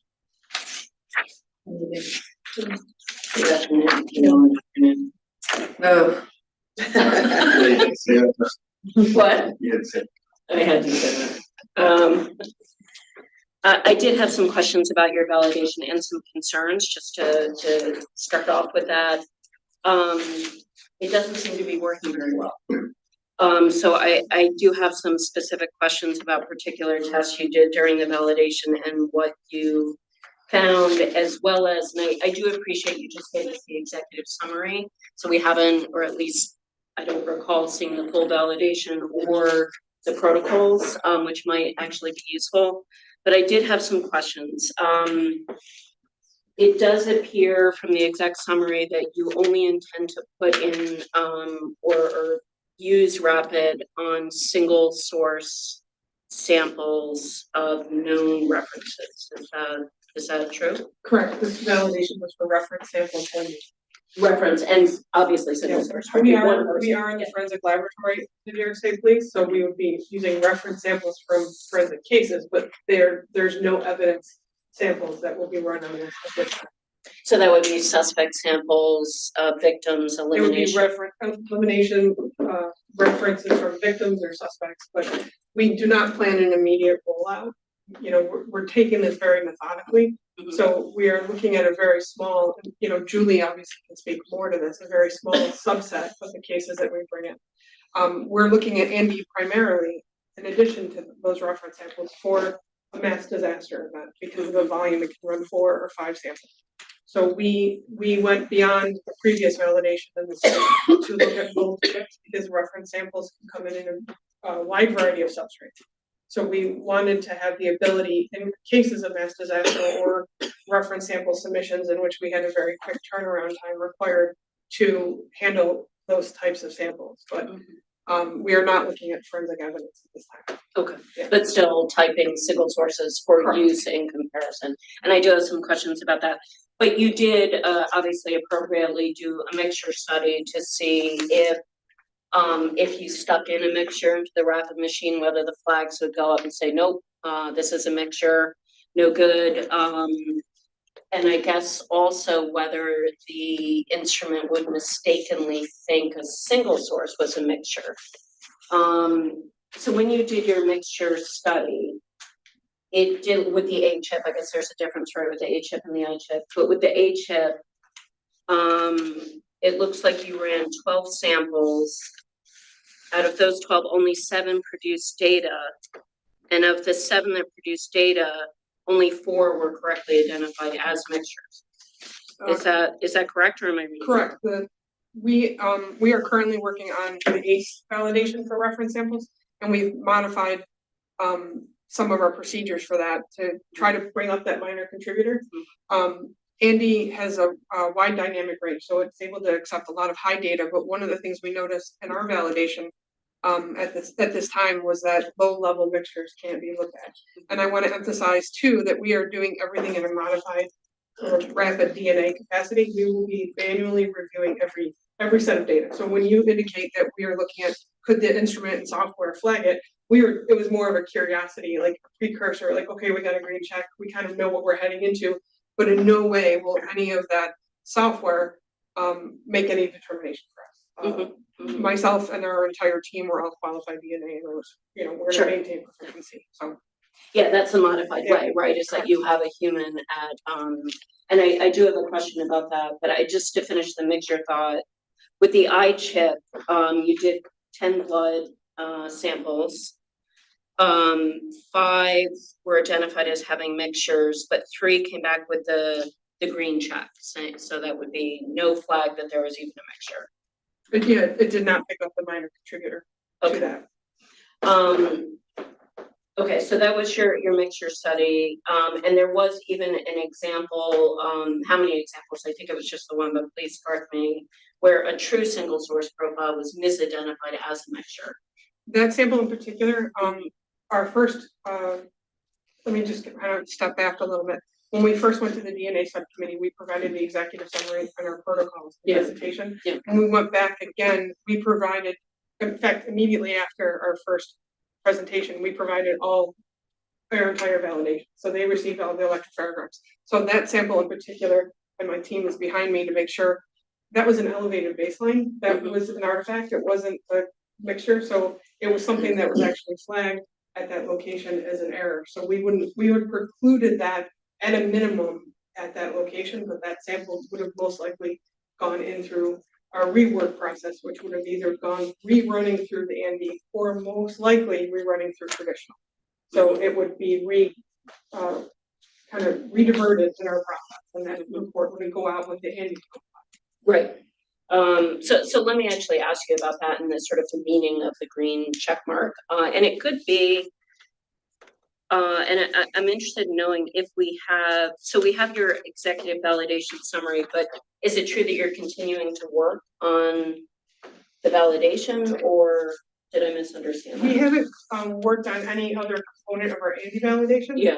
We in the New York State Police Laboratory, we have both the rapid hit instrument and the Andy. At this time, knowing that there is an enhanced chip coming from Andy, we've only wanted to work on reference samples. The next time, hopefully, that we come before the DNA subcommittee will be with rapid hit for references. And then once we get MDIS approval through the whole rapid program, we will then be pursuing that approval for forensic samples. So we're taking this very step by step, like first references, and then going through forensic samples. And Andy has not released any information regarding their enhanced chip, which would require additional validation of mixtures with enhancements in quantitation value that we would be doing another validation on to look at forensic samples. It is never our intent right now, regardless of, I know we're before you for just reference samples, but we do not want to use the rapid instruments for mixtures. We are looking at solely single source reference samples at this time, and then continually working that as a single source evidence sample when we get there. And that we are at least the next August DNA subcommittee was presented. So I understand what you're saying is the modified method, so a human will look at the data afterwards. I'm just looking at your executive summary. It appears that during the validation process, upon initial review of the data by the analyst, all data was reviewed by 2 additional analysts. So I understand this is a validation, so you want eyeballs on just to, see where the issues are and whatnot. And then you say following approval of the validation for use in casework, a traditional tech review procedure will be implemented. So does that mean, boom, thing goes in the Andy Rapid machine, comes out, and you have a tech reviewer, a human review that, and that's it? No, the initial analyst or another qualified operator. Okay. One of the things we wanted to do at our laboratory was have it solely start within our laboratory. So it's only in biological sciences that is doing this. So either myself or another member of our team could run it. And then the first analyst that reviews it is also a qualified rapid analyst. And then the second individual would be also a qualified rapid technical reviewer. So, in your statement, it was almost like simultaneously. I mean, they'll be close together in terms of our goal is to keep up the rapid component of this, but it would obviously be 2 qualified DNA analysts that are looking at the initial profile and the second one looking at the qualified technical reviewer. Okay. I'm just trying to make sure that what you did in the validation, there was some step that would actually mirror exactly how it would be expected to be performed in casework. So it read sort of that you have all these extra checks in the validation, which fine for some, but did you verify your protocols? Do you know what I mean? Or did you repeat exactly what you will do in casework at some point in this validation or a verification of your protocol stuff? I've worked on multiple validations in the course of my career. Yeah. We've never performed a technical review of our validated material. We've had other analysts look at this, and we indicated in our executive summary at least 2 people, but depending on what study, a lot of the studies overlap, so it could be 3 or 4 people that looked at that same profile because it hit multiple study requirements. So we do not do a technical review during validation. However, our validation is reviewed by our entire team. There's 4 members behind me, Dr. Belrose, and then went through the accreditation process. So I feel like we have protocols in place that will mirror our casework production, and we try to keep it as close to our traditional workflow. Because in our laboratory, we submit to our 3,500 per capillary electrophoresis. We will have analysts that are trained in rapid theory submit to rapid. One of our members of our team will do the initial review, is a qualified analyst, will have a technical reviewer, and then the analyst who's submitting will get the profile to do a comparison if they have a case. Yeah. So we're looking specifically at additional reference samples because sometimes they come in with a quick grand jury or case trial date. Also kinship cases. We also kind of want to take a little bit of the burden off our QC team to run our own staff samples for elimination. So our QC team members aren't running down and doing that. Mm-hmm, mm-hmm. I guess I was just trying to make sure. So I understand what you're saying. It wasn't a tech review component in the validation. But is it true that you had at least three eyeballs on every rapid sample in the validation, but that wouldn't happen in casework?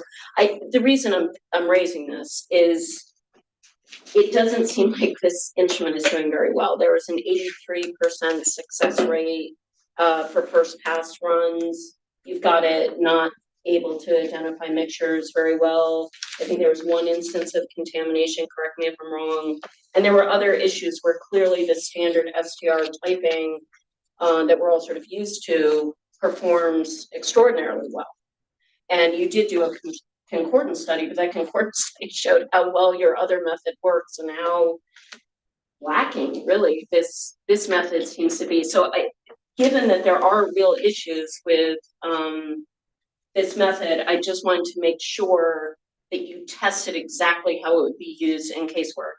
And that leads me to my next question, which is, what role does the green check mark play? There's a couple questions in there. Yeah, there are a million questions in there. Please take them at will. Yeah. Trying to step back to just our workflow and technical. Yeah, please. In our laboratory, we actually initiated years ago an additional review that's not required by the QAS called the secondary technical review. now that we've gone into StarMix, and I realize samples will not go through StarMix at this point, because we haven't validated that, but we have a secondary technical review. So we have a qualified analyst, qualified technical reviewer, and then a secondary technical reviewer and admin. So you're right in saying at least 3 sets of eyeballs, but I would bet for most samples, we had at least 4 or 5, our entire team looked at it. But looking at traditional casework, we would have at least 3 qualified analysts looking at that as well. In addition to the person submitting it during that process, because they're going to still understand that EPG produced a table that we're giving them with the profile. So I think I answered your first question. You're saying Okay. that 3 eyeballs at least At in the least. validation, and we're gonna have At least 3 to 4 eyeballs in casework. Correct. Okay, yes, So- you did answer. Your second question was, is this less reliable than traditional methods? Yes, the intent here is to have fast, quick profiles, 90 minutes. So for a wide variety of reasons, such as a mass disaster event. I was one of our team members who worked on 9/11 reference. So I know the importance of that. I was also a casework analyst, so I know the importance of trying to get a quick profile. We are not trying to expedite speed over quality. We are just trying to, as Julie previously mentioned, provide another tool to our laboratory and law enforcement in the state to provide us another opportunity to provide something. So if that means that, knock on wood, a horrible disaster occurs in New York State, we can do something about that. If we get a rush reference sample and we can make sure we meet that data quality and have a reference for comparison at court. So we're not having the analyst go to court without a reference for comparison. So the industry standard in terms of papers that have been published are around 80 to 90%. And we demonstrated that we are getting that same quality of value. Are there times it will be expected to have higher performance? Yes, but at the same time, you're getting quality flags and samples that we know are blanks because it's expecting data we're not getting. So I think that's your third question now is the green check mark. That is an initial quality score. It's very similar to what we're using currently with GMID in the sense of it just gives the operator an idea of what they're looking at before they take the time to actually look at it. We actually have the ability to either further exclude a locus or exclude or determine that entire profile does not meet our quality standards. So that would bypass. So this is kind of an initial, kind of like, I'm not saying a traffic stop because we're going to be stopping, but like it kind of allows our team to know, okay, we have a sample or a series of samples on the Andy on. How are we going to potentially troubleshoot, or what do we know is the next step? The next step is we have to qualify technical reviewer ready because we're trying to make that deadline. So what happens, thank you, that was super clear and helpful. So what happens, it looks like, and tell me if I'm wrong, but it looks like you'll get a green check if all the things work out, but even if there's just a partial profile of a minimum of 10 loci, is that correct? We're going to be looking at this in terms of a binary interpretation, kind of what we were doing before StarMix. We're not using probabilistic genotyping on this, so that's where that 10 comes from. We're sticking with our kind of our workflow and our process before we went to a StarMix. But I mean, the whole point, right, of the FBI expanding NCODA's core loci was to get added discriminatory power. It was to get a lower incidence of adventitious matches, aka false positives. Like that's the whole point is you want more loci. So are you saying like if Andy spits out a 10 locus profile, you are going to use that as your reference profile to compare to a crime scene sample? No. Okay, yeah. I mean, first of all, we haven't fully established the intended use. What Megan has mentioned is one of the possibilities is running reference samples, but we also have a cost consideration, which we fully have to figure out because rapid costs a lot more than traditional. So that's something we wanted to include in the validation, but that's something we may or may not implement. But absolutely, we expect a full single source profile. We are never going to utilize a 10 locus profile from a known reference sample for any kind of comparison. We want the highest quality full single source profile. Has there been any, excuse me, Jessica, can No. Has there been any discussion to use this technology at crime scenes? Well, not in our laboratory but there is obviously, because the FBI just approved it in 2025 for forensic samples.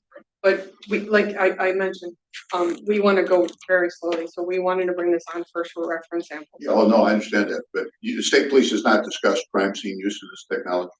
Julie, you want to feel that? We are not at this point proposing any use on crime scene evidence because the FBI has not approved any rapid kits for use on forensic samples, and we intend to upload profiles into CODIS. We're not going to use any kind of standalone outside of CODIS database. So that may be something we consider in the future, but that would be again a separate validation that we'd have to appear before the subcommittee and the commission. Just for the future, Shelley, if I could recommend that if any lab intends to use this for crime scene analysis, that they coordinate with the State DA's Association, work out protocols on how it's employed because of all kinds of consideration. Yes. And I apologize, I gotta go. Everybody take care. Thank you. Well, years ago, the commission sent a letter, I believe, warning anybody in law enforcement, if they intended to do rapid DNA, that they would become a lab and they would have to meet all lab requirements. So as far as we know, there's nobody out there using rapid DNA at the crime scene. We've sent 3 letters over the years. The last one was in 2024 in anticipation of the 2025 FBI approval of crime scene. And we have not heard from anyone. And I know our labs are all aware and they're working with the stakeholders in their communities so that they can communicate the same thing, because the labs will have to be a key piece of that if law enforcement is using it. So right now, no, there isn't anyone, and we haven't heard from anyone. I want to be mindful. I know there's questions. Aaron has questions. We have 3 lab accreditation votes that we do need to get to. So when we're at our 1 hour. I know this has been a robust meeting, and we're losing quorum. We're not lost. There's still hope here. We still have quorum, but I just want to be mindful of that. So, Jessica, do you have a wrap-up question before Aaron, or No. I'll okay. cease. I'm also always happy to table if we need more time. I feel like there were a lot of heavy hitting things on the agenda. So I appreciate if we need more time in another meeting. So I think like Jessica's questions, I think answered some of my questions. And especially it's reassuring to hear the answer to the 10 loci question, because I had the same flag that we know that especially in large databases, that's not statistically sufficient to avoid an adventitious hit. So I'm glad that that will never be the case. I also just like, from what I know of these machines, I was expecting better performance, to be honest.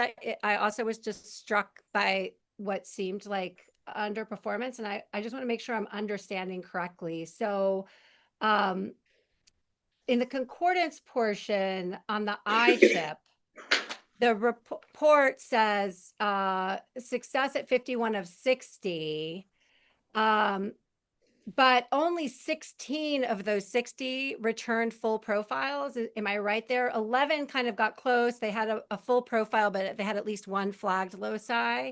But 25 of the 60, which is like over 40%, I think, were partials.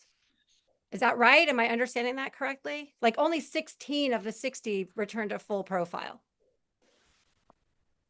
Yeah, 16 for the iChip received a full profile, and there were 11 that received, 16 generated full profiles, 11 generated full profiles, but there was a flag at a locus or loci, and then there were 25 samples that generated partial profiles that were interpretable in terms of comparison if we had to. But like we wouldn't in real casework ever use those because they're partial and we need to have the full panel, right? Am I understanding that correctly? Yes. Yeah. Yes.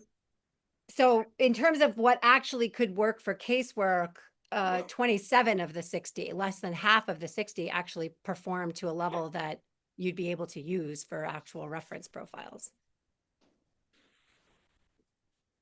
What sample types are being run on iChip? Are they all buffers? No. So just so you're aware, there's different types of samples that have to be run on A versus iChip.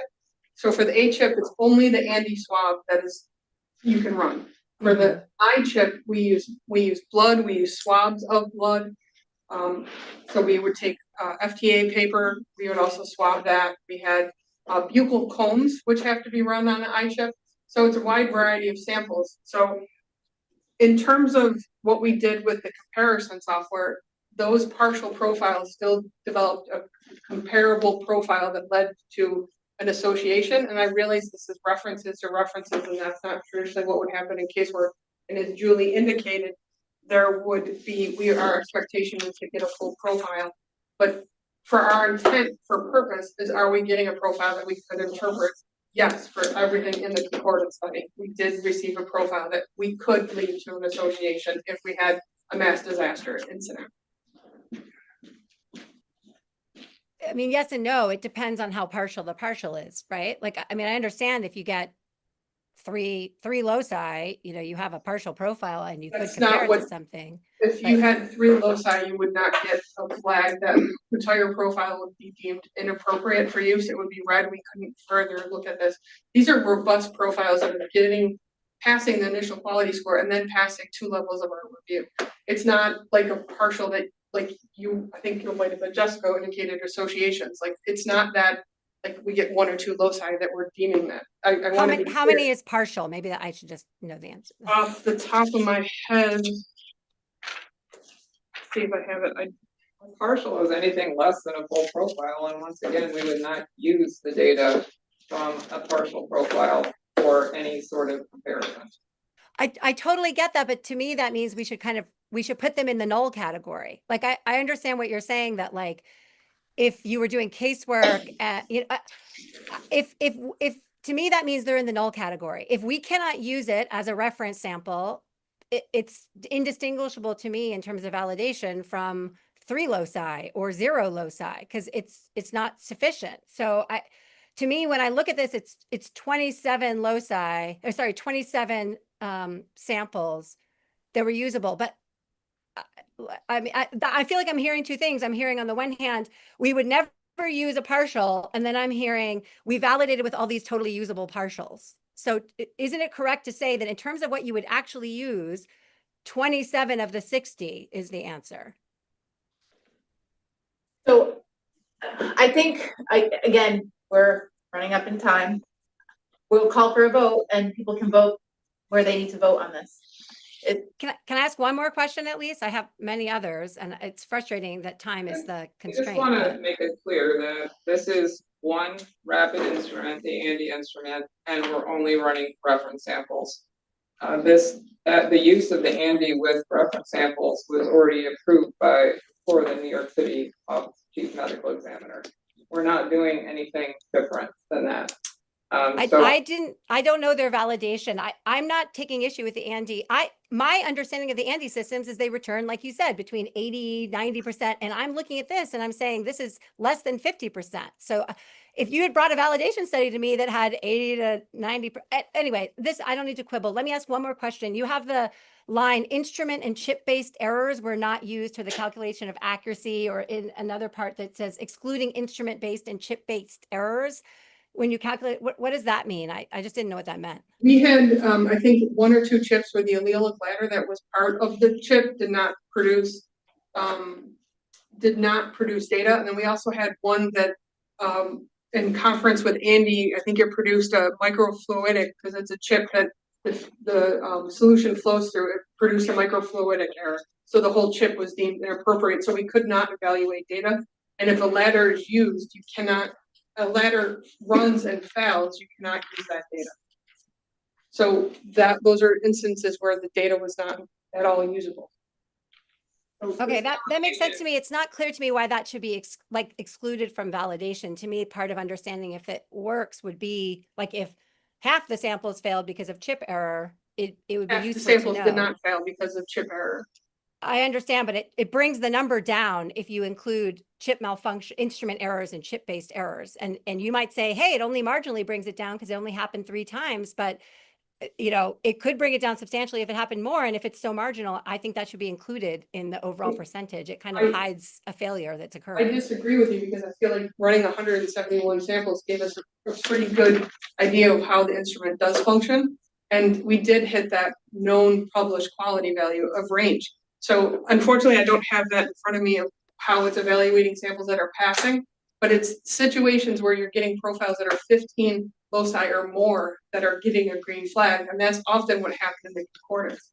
So is the 83% of the success rate for the instrument, does that also exclude instrument and chip-based errors when they report that's their I can't success speak rate? for those papers, but I was just generally speaking of the general percentage of samples that pass. I don't know off the top of my head papers that we read if they had microfluidic errors or allele bladder failures.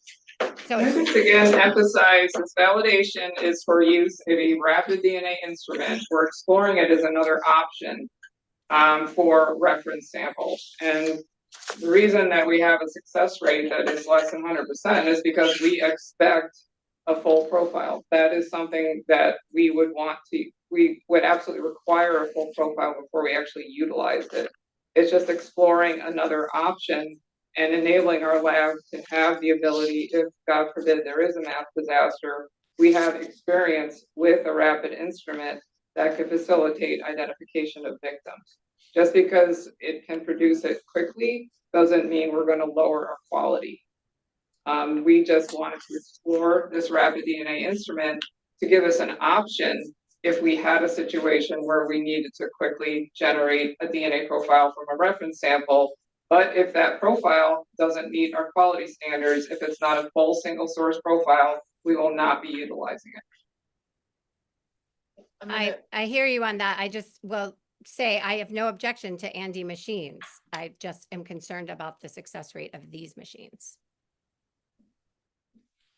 Were any of the samples that were actually mixtures but misidentified as single source, were they the full 22, 24, whatever it is now?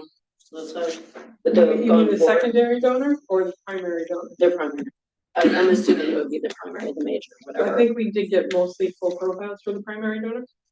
Would those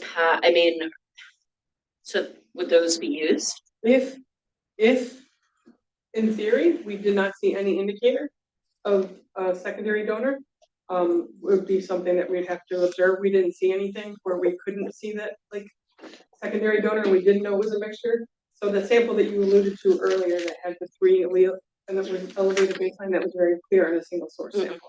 If we got something in from an unknown reference sample that we did not know it could be contaminated, and we saw any indication of contamination, that sample would be void in our process.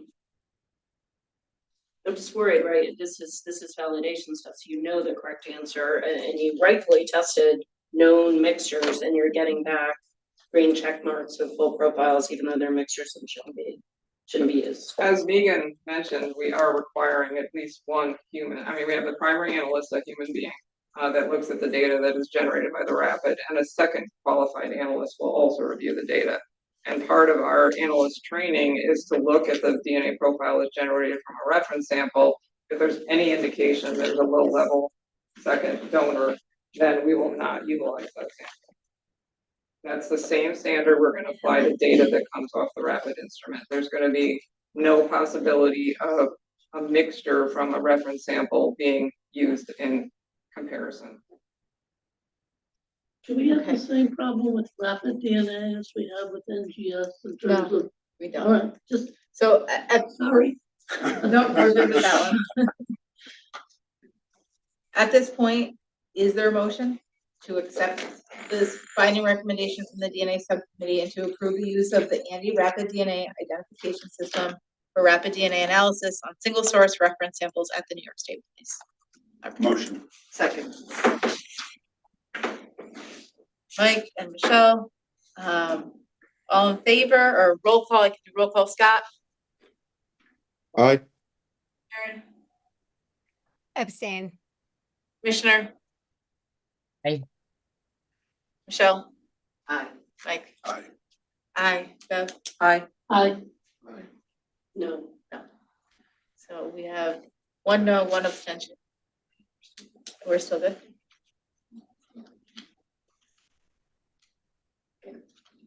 Okay, so the motion carries. Thank you for all your work. Yes. Time you guys might explain it. Really appreciate it. That's very helpful. We still need to vote on our accreditation. That's next. So, I can help you. Now we're gonna move on to the ANAP reassessment. Prior to voting to issue, we've had questions and comments on the two items. Is there anything else? There were no findings on this particular assessment activity. I think, I know the answer, but for the farm to mark, just to make identifications through microscopic comparison. I'm not a firearm marking expert, but I believe yes, when it gets to the point of actually having to make comparisons based on microscopically, yeah.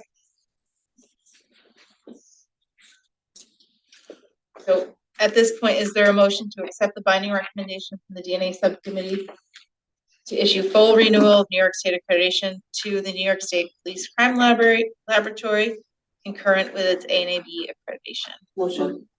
Second. Michelle. Scott. Aye. Aaron. I think this subsumes the earlier vote, right? So no, I think. Because their recommendation is also with the SNPs, right?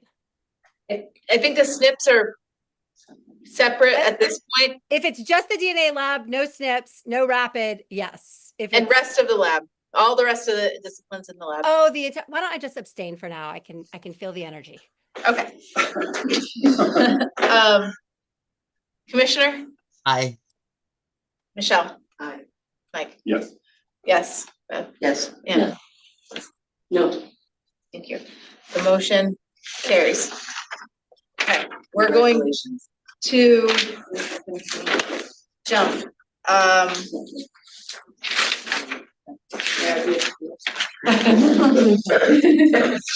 If you bring us one.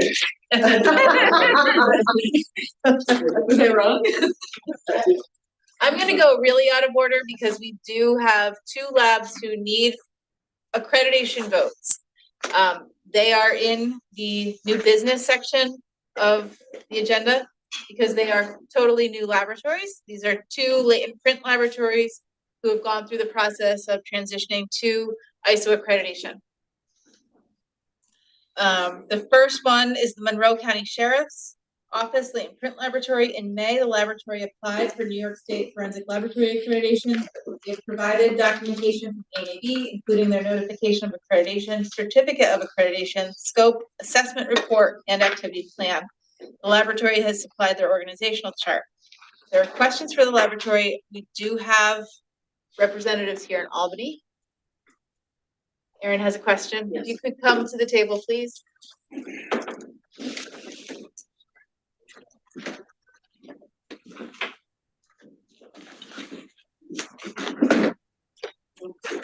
Everybody.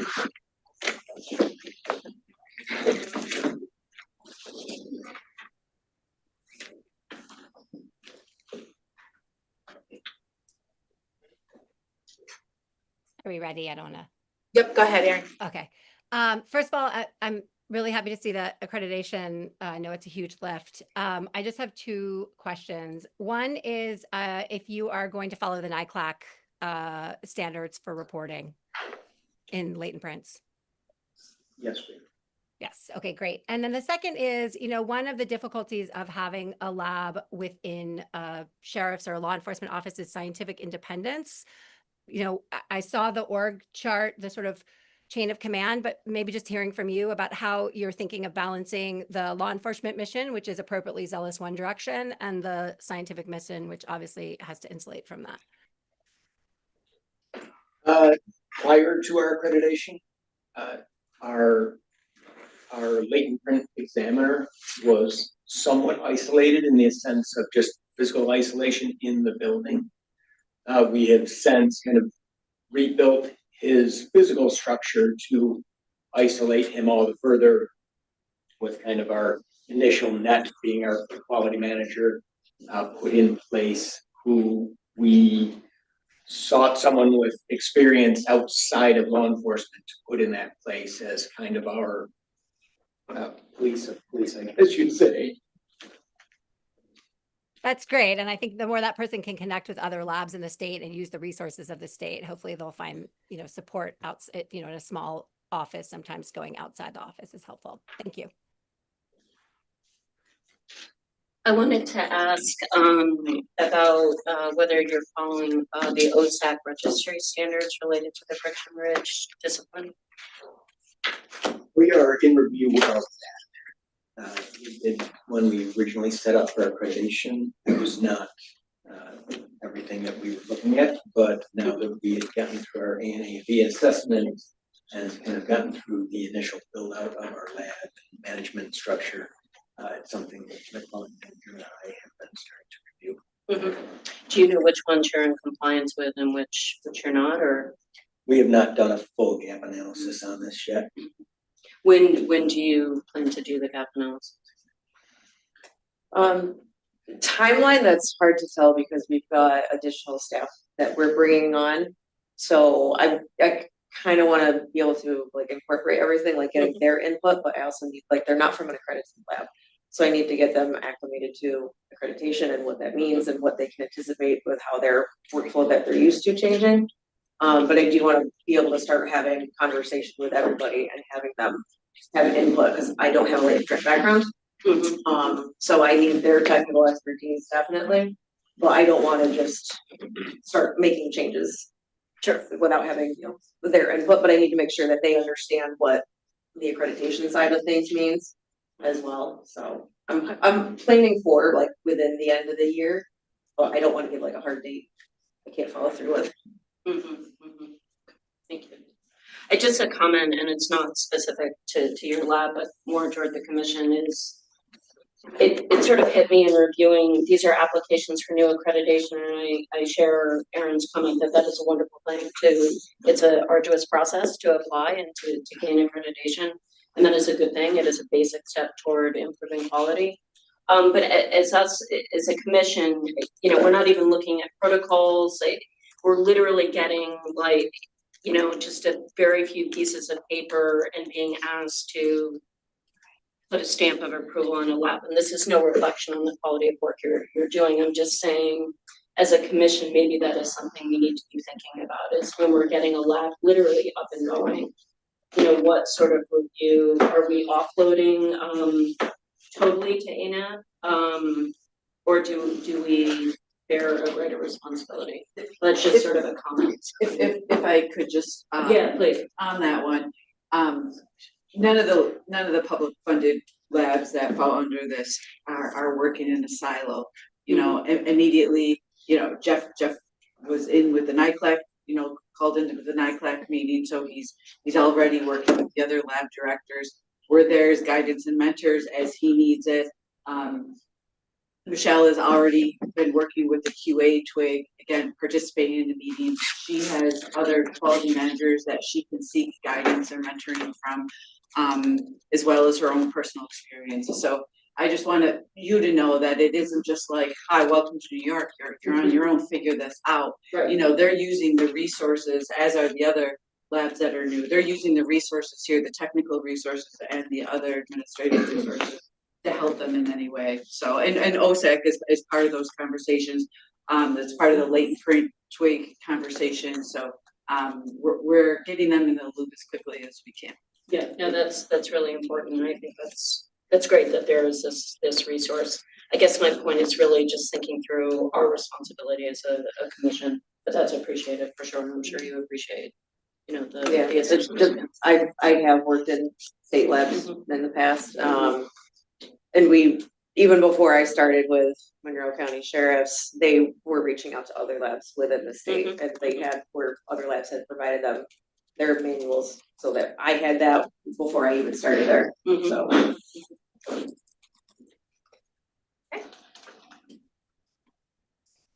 Any good?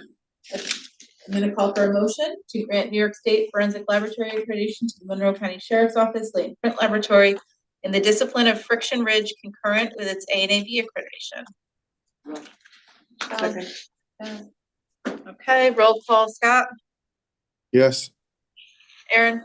Yes. Commissioner? Yes. Yes. Mike? Yes. Yes. Yes. Yes. Yes. Yes, but gee, we should really think this through, but yes. Thank you. Congratulations. Okay, Rockland County. In March, the laboratory applied for New York State Laboratory Accreditation. They provided documentation from ANAB, including notification of accreditation, certificate of accreditation, scope, assessment report, and activity plan. They've also supplied their organizational chart. I will say that they sent it like just the day before our last commission meeting. So unfortunately, we weren't able to squish them in March, but we're happy here today. Questions for Rockland? Same questions from me. Hi. How are you? Good afternoon. What was my question? Do you adhere to the OSAC registry standards on Friction Ridge? I think the same answer, reviewing it, but we follow the standards, Well, we're reviewing the whole process of it, Okay, but you believe that you're in compliance with the OSAC I mean, registry? we would have to review it completely with the lab director and the quality manager. I'm not the director or Sure. the quality manager. But, Yeah. We'd have to review it. Have you started that process Yes, of we have. reviewing it? Yes. Okay. Wait, do you have an expected completion date for the review? I do not know. Is this something you are committed to Yes. bringing to abiding by the OSAC registry standards? Yes, also the NISAC, yes. Okay, great, thank you. Erin?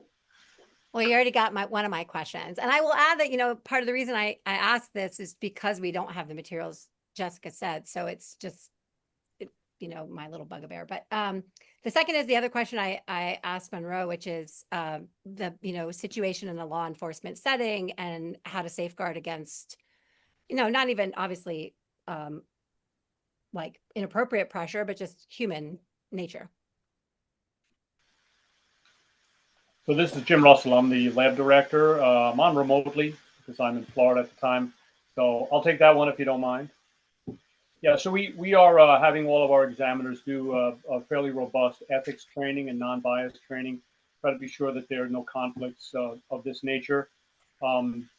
Additionally, we have been put in a couple of processes where, so our lab latent print examiners are frequently cross-trained in crime scenes. So we're a very small department, so we have a lot of people cross-trained. But anybody who's involved in the crime scene side of a case is not allowed to work the latent print side of that case. So that's another effort that we have to try to separate those two. That's good to hear. Thank you. Further questions? Okay. Is there a motion to grant New York State Forensic Laboratory accreditation to the Rockland County Sheriff's Office latent print unit in the discipline of Friction Ridge concurrent with its ANAB accreditation? Michelle, is there a second? Ann? All right, roll call. Scott? Yes. Erin? Yes. Commissioner? Yes. Yes. Yes. Yes. Yes. Yes. Thank you. Congratulations. I'm here, so you could vote yes for Epstein. Excellent. Thank you. Gotta be on. Can we see your face? Hold on. Let's see. I just got to figure out how to turn on my. You're just a voice. Okay, you can see me now. Yes. All right. I'm going down the stairs to get in the train, so can I reactivate it when I get into my seat? Yes. Thank you. Okay. You don't want to see my feet as I'm walking down the stairs. All right. Did you get in yet? I'm getting it now. Oh, Lydia's there too. This is great. That's great. This has made my day. All right. Thank you. So just to confirm, there's no more voting? Right. Okay, great. That's true. That's fine. So at this point, Yeah, no problem. we still have a quorum of members. We still have agenda items to go back and look at. Most efficient way. Is everybody, bathroom break? Do we need? We're good? Yeah. Are we gonna lose anybody else? I should ask because so that we know. We're gonna. We need to take turns, so we have a quorum too. If there's no business, for at the end. Michelle, Yes, Scott. I only had this room till 1 o'clock, and I'm not sure if they have other people expecting for this room. Okay. So we might have a hard stop at 2 for at least 2 of us. That We think if you have to go. bathroom. Yeah. All right, so we'll try to work Hours through this. If we lose you, Scott, thank you. We appreciate your service. Welcome back. Thank you. Tell Massachusetts, we say thank you, and we owe them a favor. Okay, let's see. Back to laboratory accreditation items. Erie County Medical Examiner's Office of Forensic Toxicology in April underwent a surveillance assessment without witnessing activity, and there were no findings. The lab is awaiting their final documentation from ANEB. Any questions for the lab? Monroe County Crime Laboratory in April underwent a full ANAB reassessment, and there was one finding. 5.4, the laboratory failed to provide their 2024 external QAS audit to the laboratory within 30 days of completion. We actually received remediation documents provided to OFS and ANAB in 2025, but the documentation was held until the expected nonconformity was issued by ANAB. So it was a procedural thing that they didn't do it in time. They couldn't get the finding until there's an assessment. Now in 2026. During the reassessment, several changes to lab scope were made. Filaments were added to materials and trace, and thin layer chromatography was removed from the key equipment technologies of seized drugs. The laboratory is waiting to receive a binding recommendation from the DNA subcommittee and will be on the September meeting agenda for full reaccreditation. Also, OFS and ANAB were notified that Director John Clark will be retiring on June 29th, and the laboratory will provide notification of an interim director at a later date. So all of this will be on the agenda, except the director. We wish him congratulations on his retirement. Okay. Monroe County's Office of Medical Examiner Forensic Toxicology Laboratory. In March, the laboratory underwent a surveillance assessment with witnessing. There was one finding, 7.5.2. Corrections and changes to case notes were identified in technical records that did not meet the required documentation for contemporaneous changes per laboratory policy. The laboratory provided remediation documents to ANAB, and ANAB has issued a continuation of accreditation based on the results of the assessment activity. Are there any questions for the laboratory? Okay, Nassau County Office of the Medical Examiner's Division of Forensic Toxicology. In March, the laboratory underwent a surveillance assessment without witnessing. There were no findings. The laboratory requested a correction to their scope to add ion-specific electrode in both qualitative determination and quantitative measurement in toxicology. ANAB has issued this continuation of accreditation based on these results. Questions for that? New York City Office of the Chief Medical Examiner, Department of Forensic Toxicology. In April, the laboratory underwent a surveillance assessment without witnessing. There were no findings. ANAB has issued a continuation of accreditation based on the results of the assessment activity. The laboratory has notified OFS and ANAB of a significant management change. Quality Assurance Manager Ronaldo Fonseca has retired, and Assistant Director Dr. Damien Borg will be acting as Deputy Quality Manager. The New York City Police Department Police Laboratory. The laboratory notified OFS and ANAB of a significant management change. Matthew Johnson, Assistant Director in the Controlled Substances section, has retired. New York State Police, we covered. Onondaga County Medical Examiner's Office of Forensic Toxicology Laboratory. In March, the lab underwent a surveillance assessment without witnessing. There were no findings, and ANAB has issued a continuation of accreditation based on the results of the assessment activity. The Suffolk County Medical Examiner Toxicology Laboratory. In March, the laboratory underwent surveillance assessment with witnessing. There were no findings. ANAB has issued a continuation of accreditation based on the results of the assessment activity. The laboratory has also notified OFS and ANAB that Chief Toxicologist Dr. Michael Lair has retired, and Assistant Toxicologist Michael Katz has been named Chief Toxicologist. The Quality Assurance Manager Ed Minden has been named Assistant Toxicologist, and Kristen Clarino has been named Quality Assurance Manager. In March, the Westchester County Department of Labs and Research Division of Forensic Toxicology. In March, the laboratory underwent a surveillance assessment without witnessing. There were no findings. A&AB has issued a continuation of accreditation based on the results. And finally, the Yonkers Police Department Forensic Laboratory. In May, the laboratory underwent a surveillance assessment without witnessing. There were no findings. The laboratory is waiting on their final documents from A&AB. Familial search update. I have numbers for the record. Since the last report out in March, there have been 7 new applications received, 5 applications approved, and 3 searches completed. 2 no results, 1 with a result. OSAC. At our last meeting, a motion was made to send a letter to the forensic laboratories acknowledging their commitment to quality and the work that was put into performing the gap analysis of their procedures to the standards on the OSAC registry. It was also recommended that the labs continue to review applicable SDO published standards and implement those that may add value to their quality systems.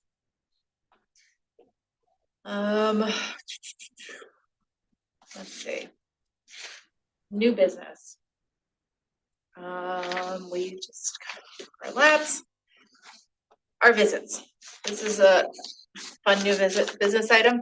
I just first of all want to thank the labs and the commission members for engaging in this initiative.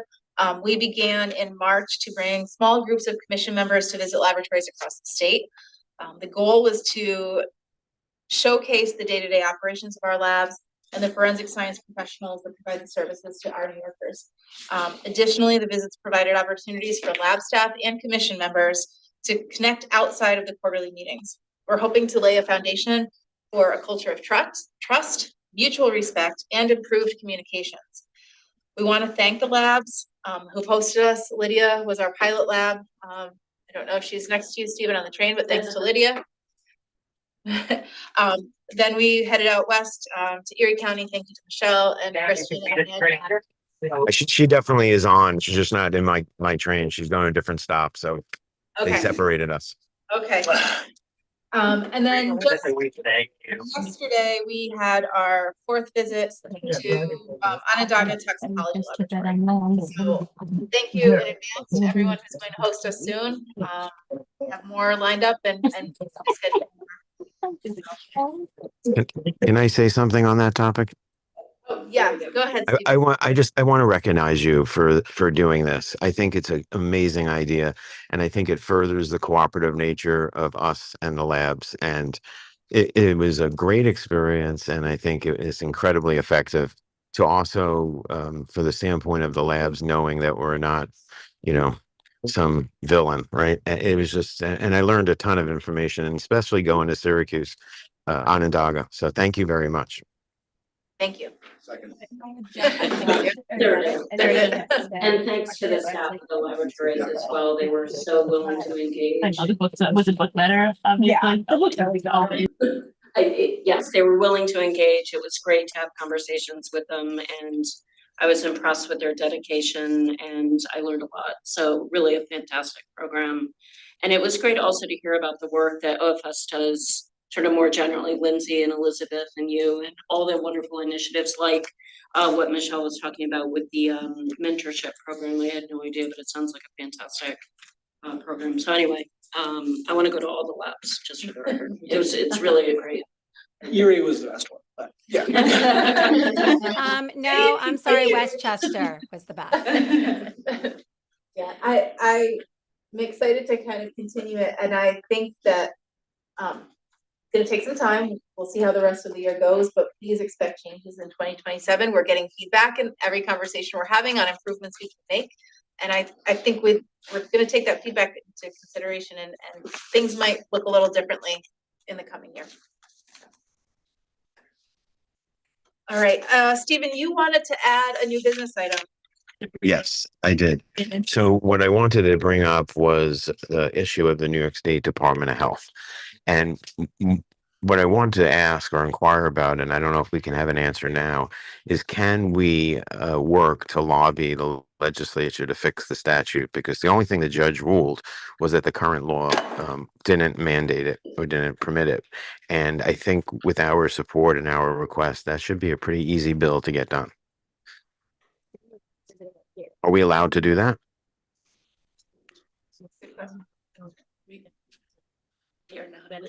We cannot, to use, when you use the word lobbying, I think of the technical reporting sense. I think the commission could have a position around modernization of the statute, which was issued when Jurassic Park came out in 1995. So I think it could be timely for us to request a review of the statute to be able to modernize and update to reflect where the technologies are and where the labs processes are now. So we can work on something like that and bring it back to the commission in September. It would not be lobbying per se, but it would be an update, maintenance, cleanup. It would be using our expertise. I support that. Yeah, and it wouldn't be to change the statute that authorizes the commission. It would be the statute with respect to the Department of Health. So I'm happy to serve on any working group We that also you put need to be together. mindful that there may be different opinions and that people have to,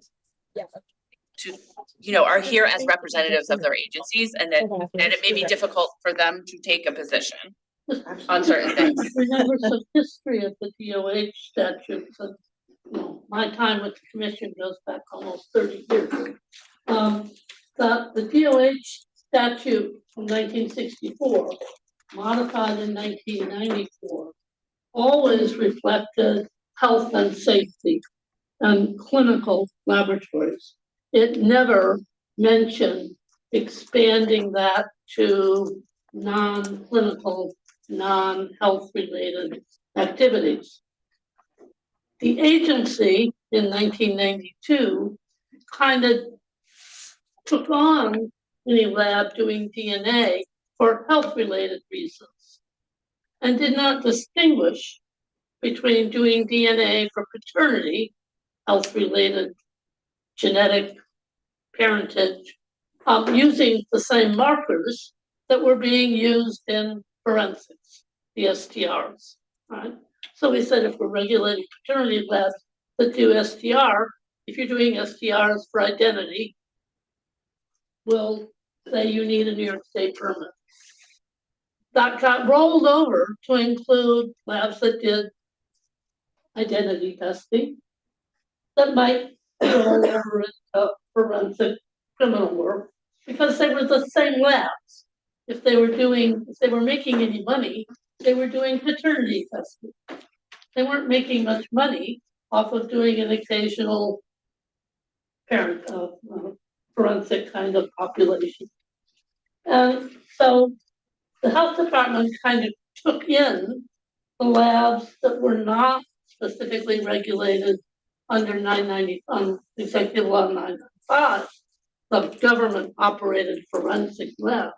But specifically in 1996, when that law was negotiated, did not want to put those labs under the DOH. That was a suggested option because I made that suggestion. We had a regulatory program in place. We were already regulating 1,500 labs. We already had surveyors. We already had a process for writing category-specific rules. What were a few more labs? It didn't happen. The statute got written. DCJS wanted a separate program, and that's the way it evolved, right? So DCJS can't touch the non-government labs under its current statute. And the court was really right under the recent case. DOH never had statutory authority to oversee other than health-related labs. And unless we want to argue that the forensic DNA profile of a victim or a suspect is health-related, DOH really can't take on those labs, except by a separate statute. And I would doubt under current restraints that DOH is looking for new work. I don't work there, haven't worked there in 15 years, all right? So my opinion doesn't count as to what the health department wants anymore. My history of what the health department did up until 15 years ago is pretty accurate. So I think looking at modernization of 995 might be a viable option for the commission. You know, DNA testing done anywhere for forensic purposes. But there will be labs doing paternity testing who say, wait a minute, I don't want to permit, because they do have to have DOH permit. Yes, and the court ruling was specific to criminal investigations, criminal not civil. investigation, right. So anything still civil under fraternity still falls under DOH. Yeah.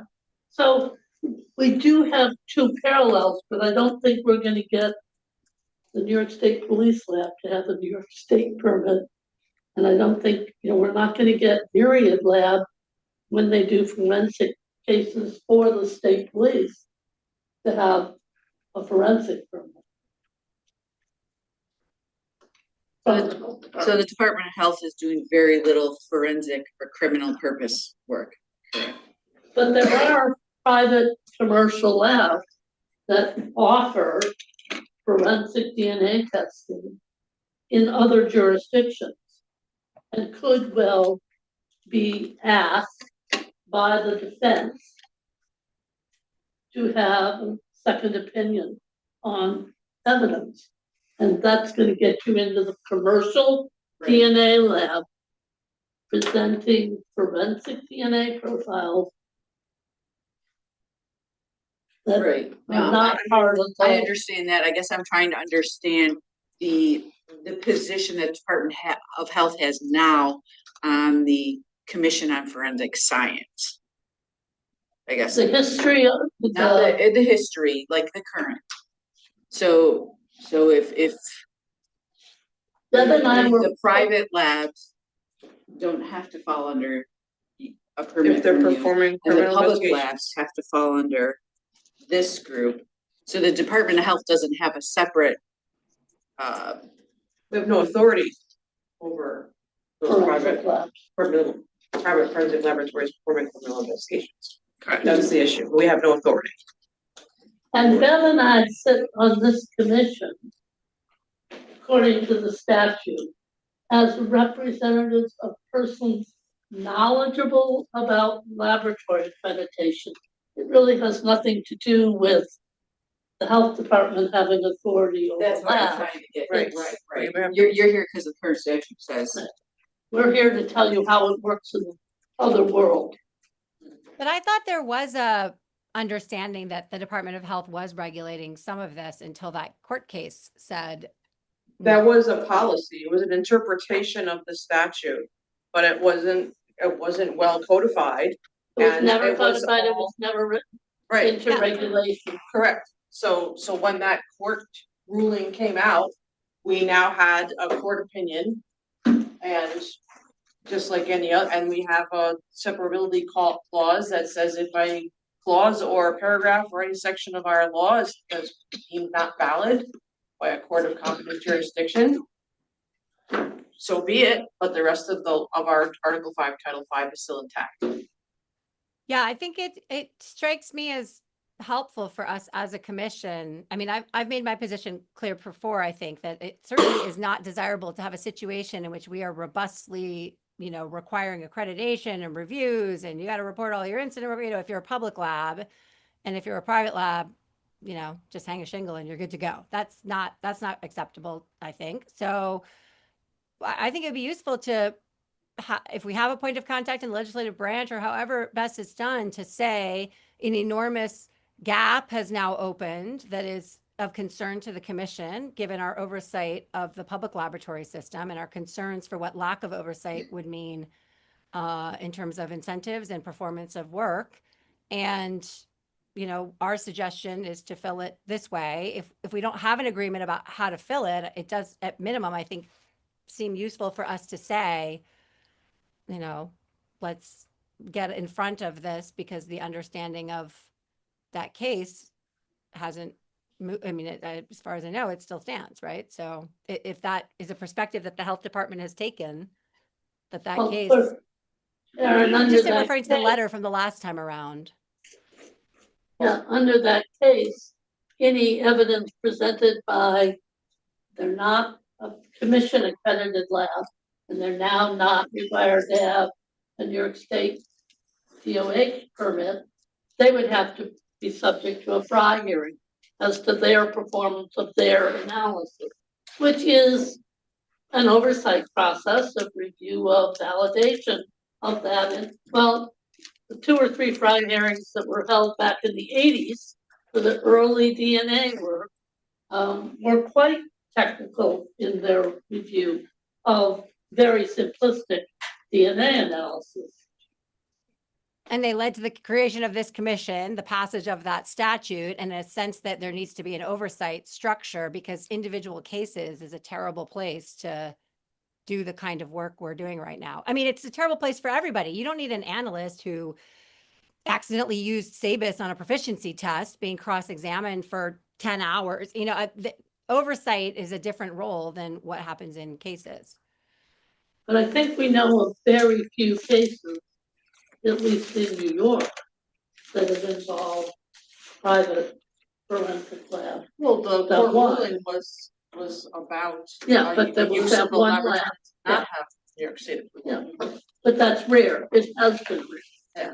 But if you are in a small jurisdiction and could avoid the expense and cost of running a public laboratory, possibly with unionized employees who also are required to engage in a ton of accreditation and oversight because they are regulated by a statute in this commission, or you can cut your costs in third and outsource it to whatever person comes along and says, trust me, I do great analysis. I think it's easy to see where a lot of county executives would prefer to put their dollars, but this is a important role that the public laboratories play in the state, and the structure of how we support those employees and ensure the quality of our laboratory system, I think is very much at stake with that ruling. So, I mean, if we don't agree as a commission, it's fine. I think, if this is me beating my drum or, Steve or Very Very significant. I do agree that the only solution here is a legislative solution.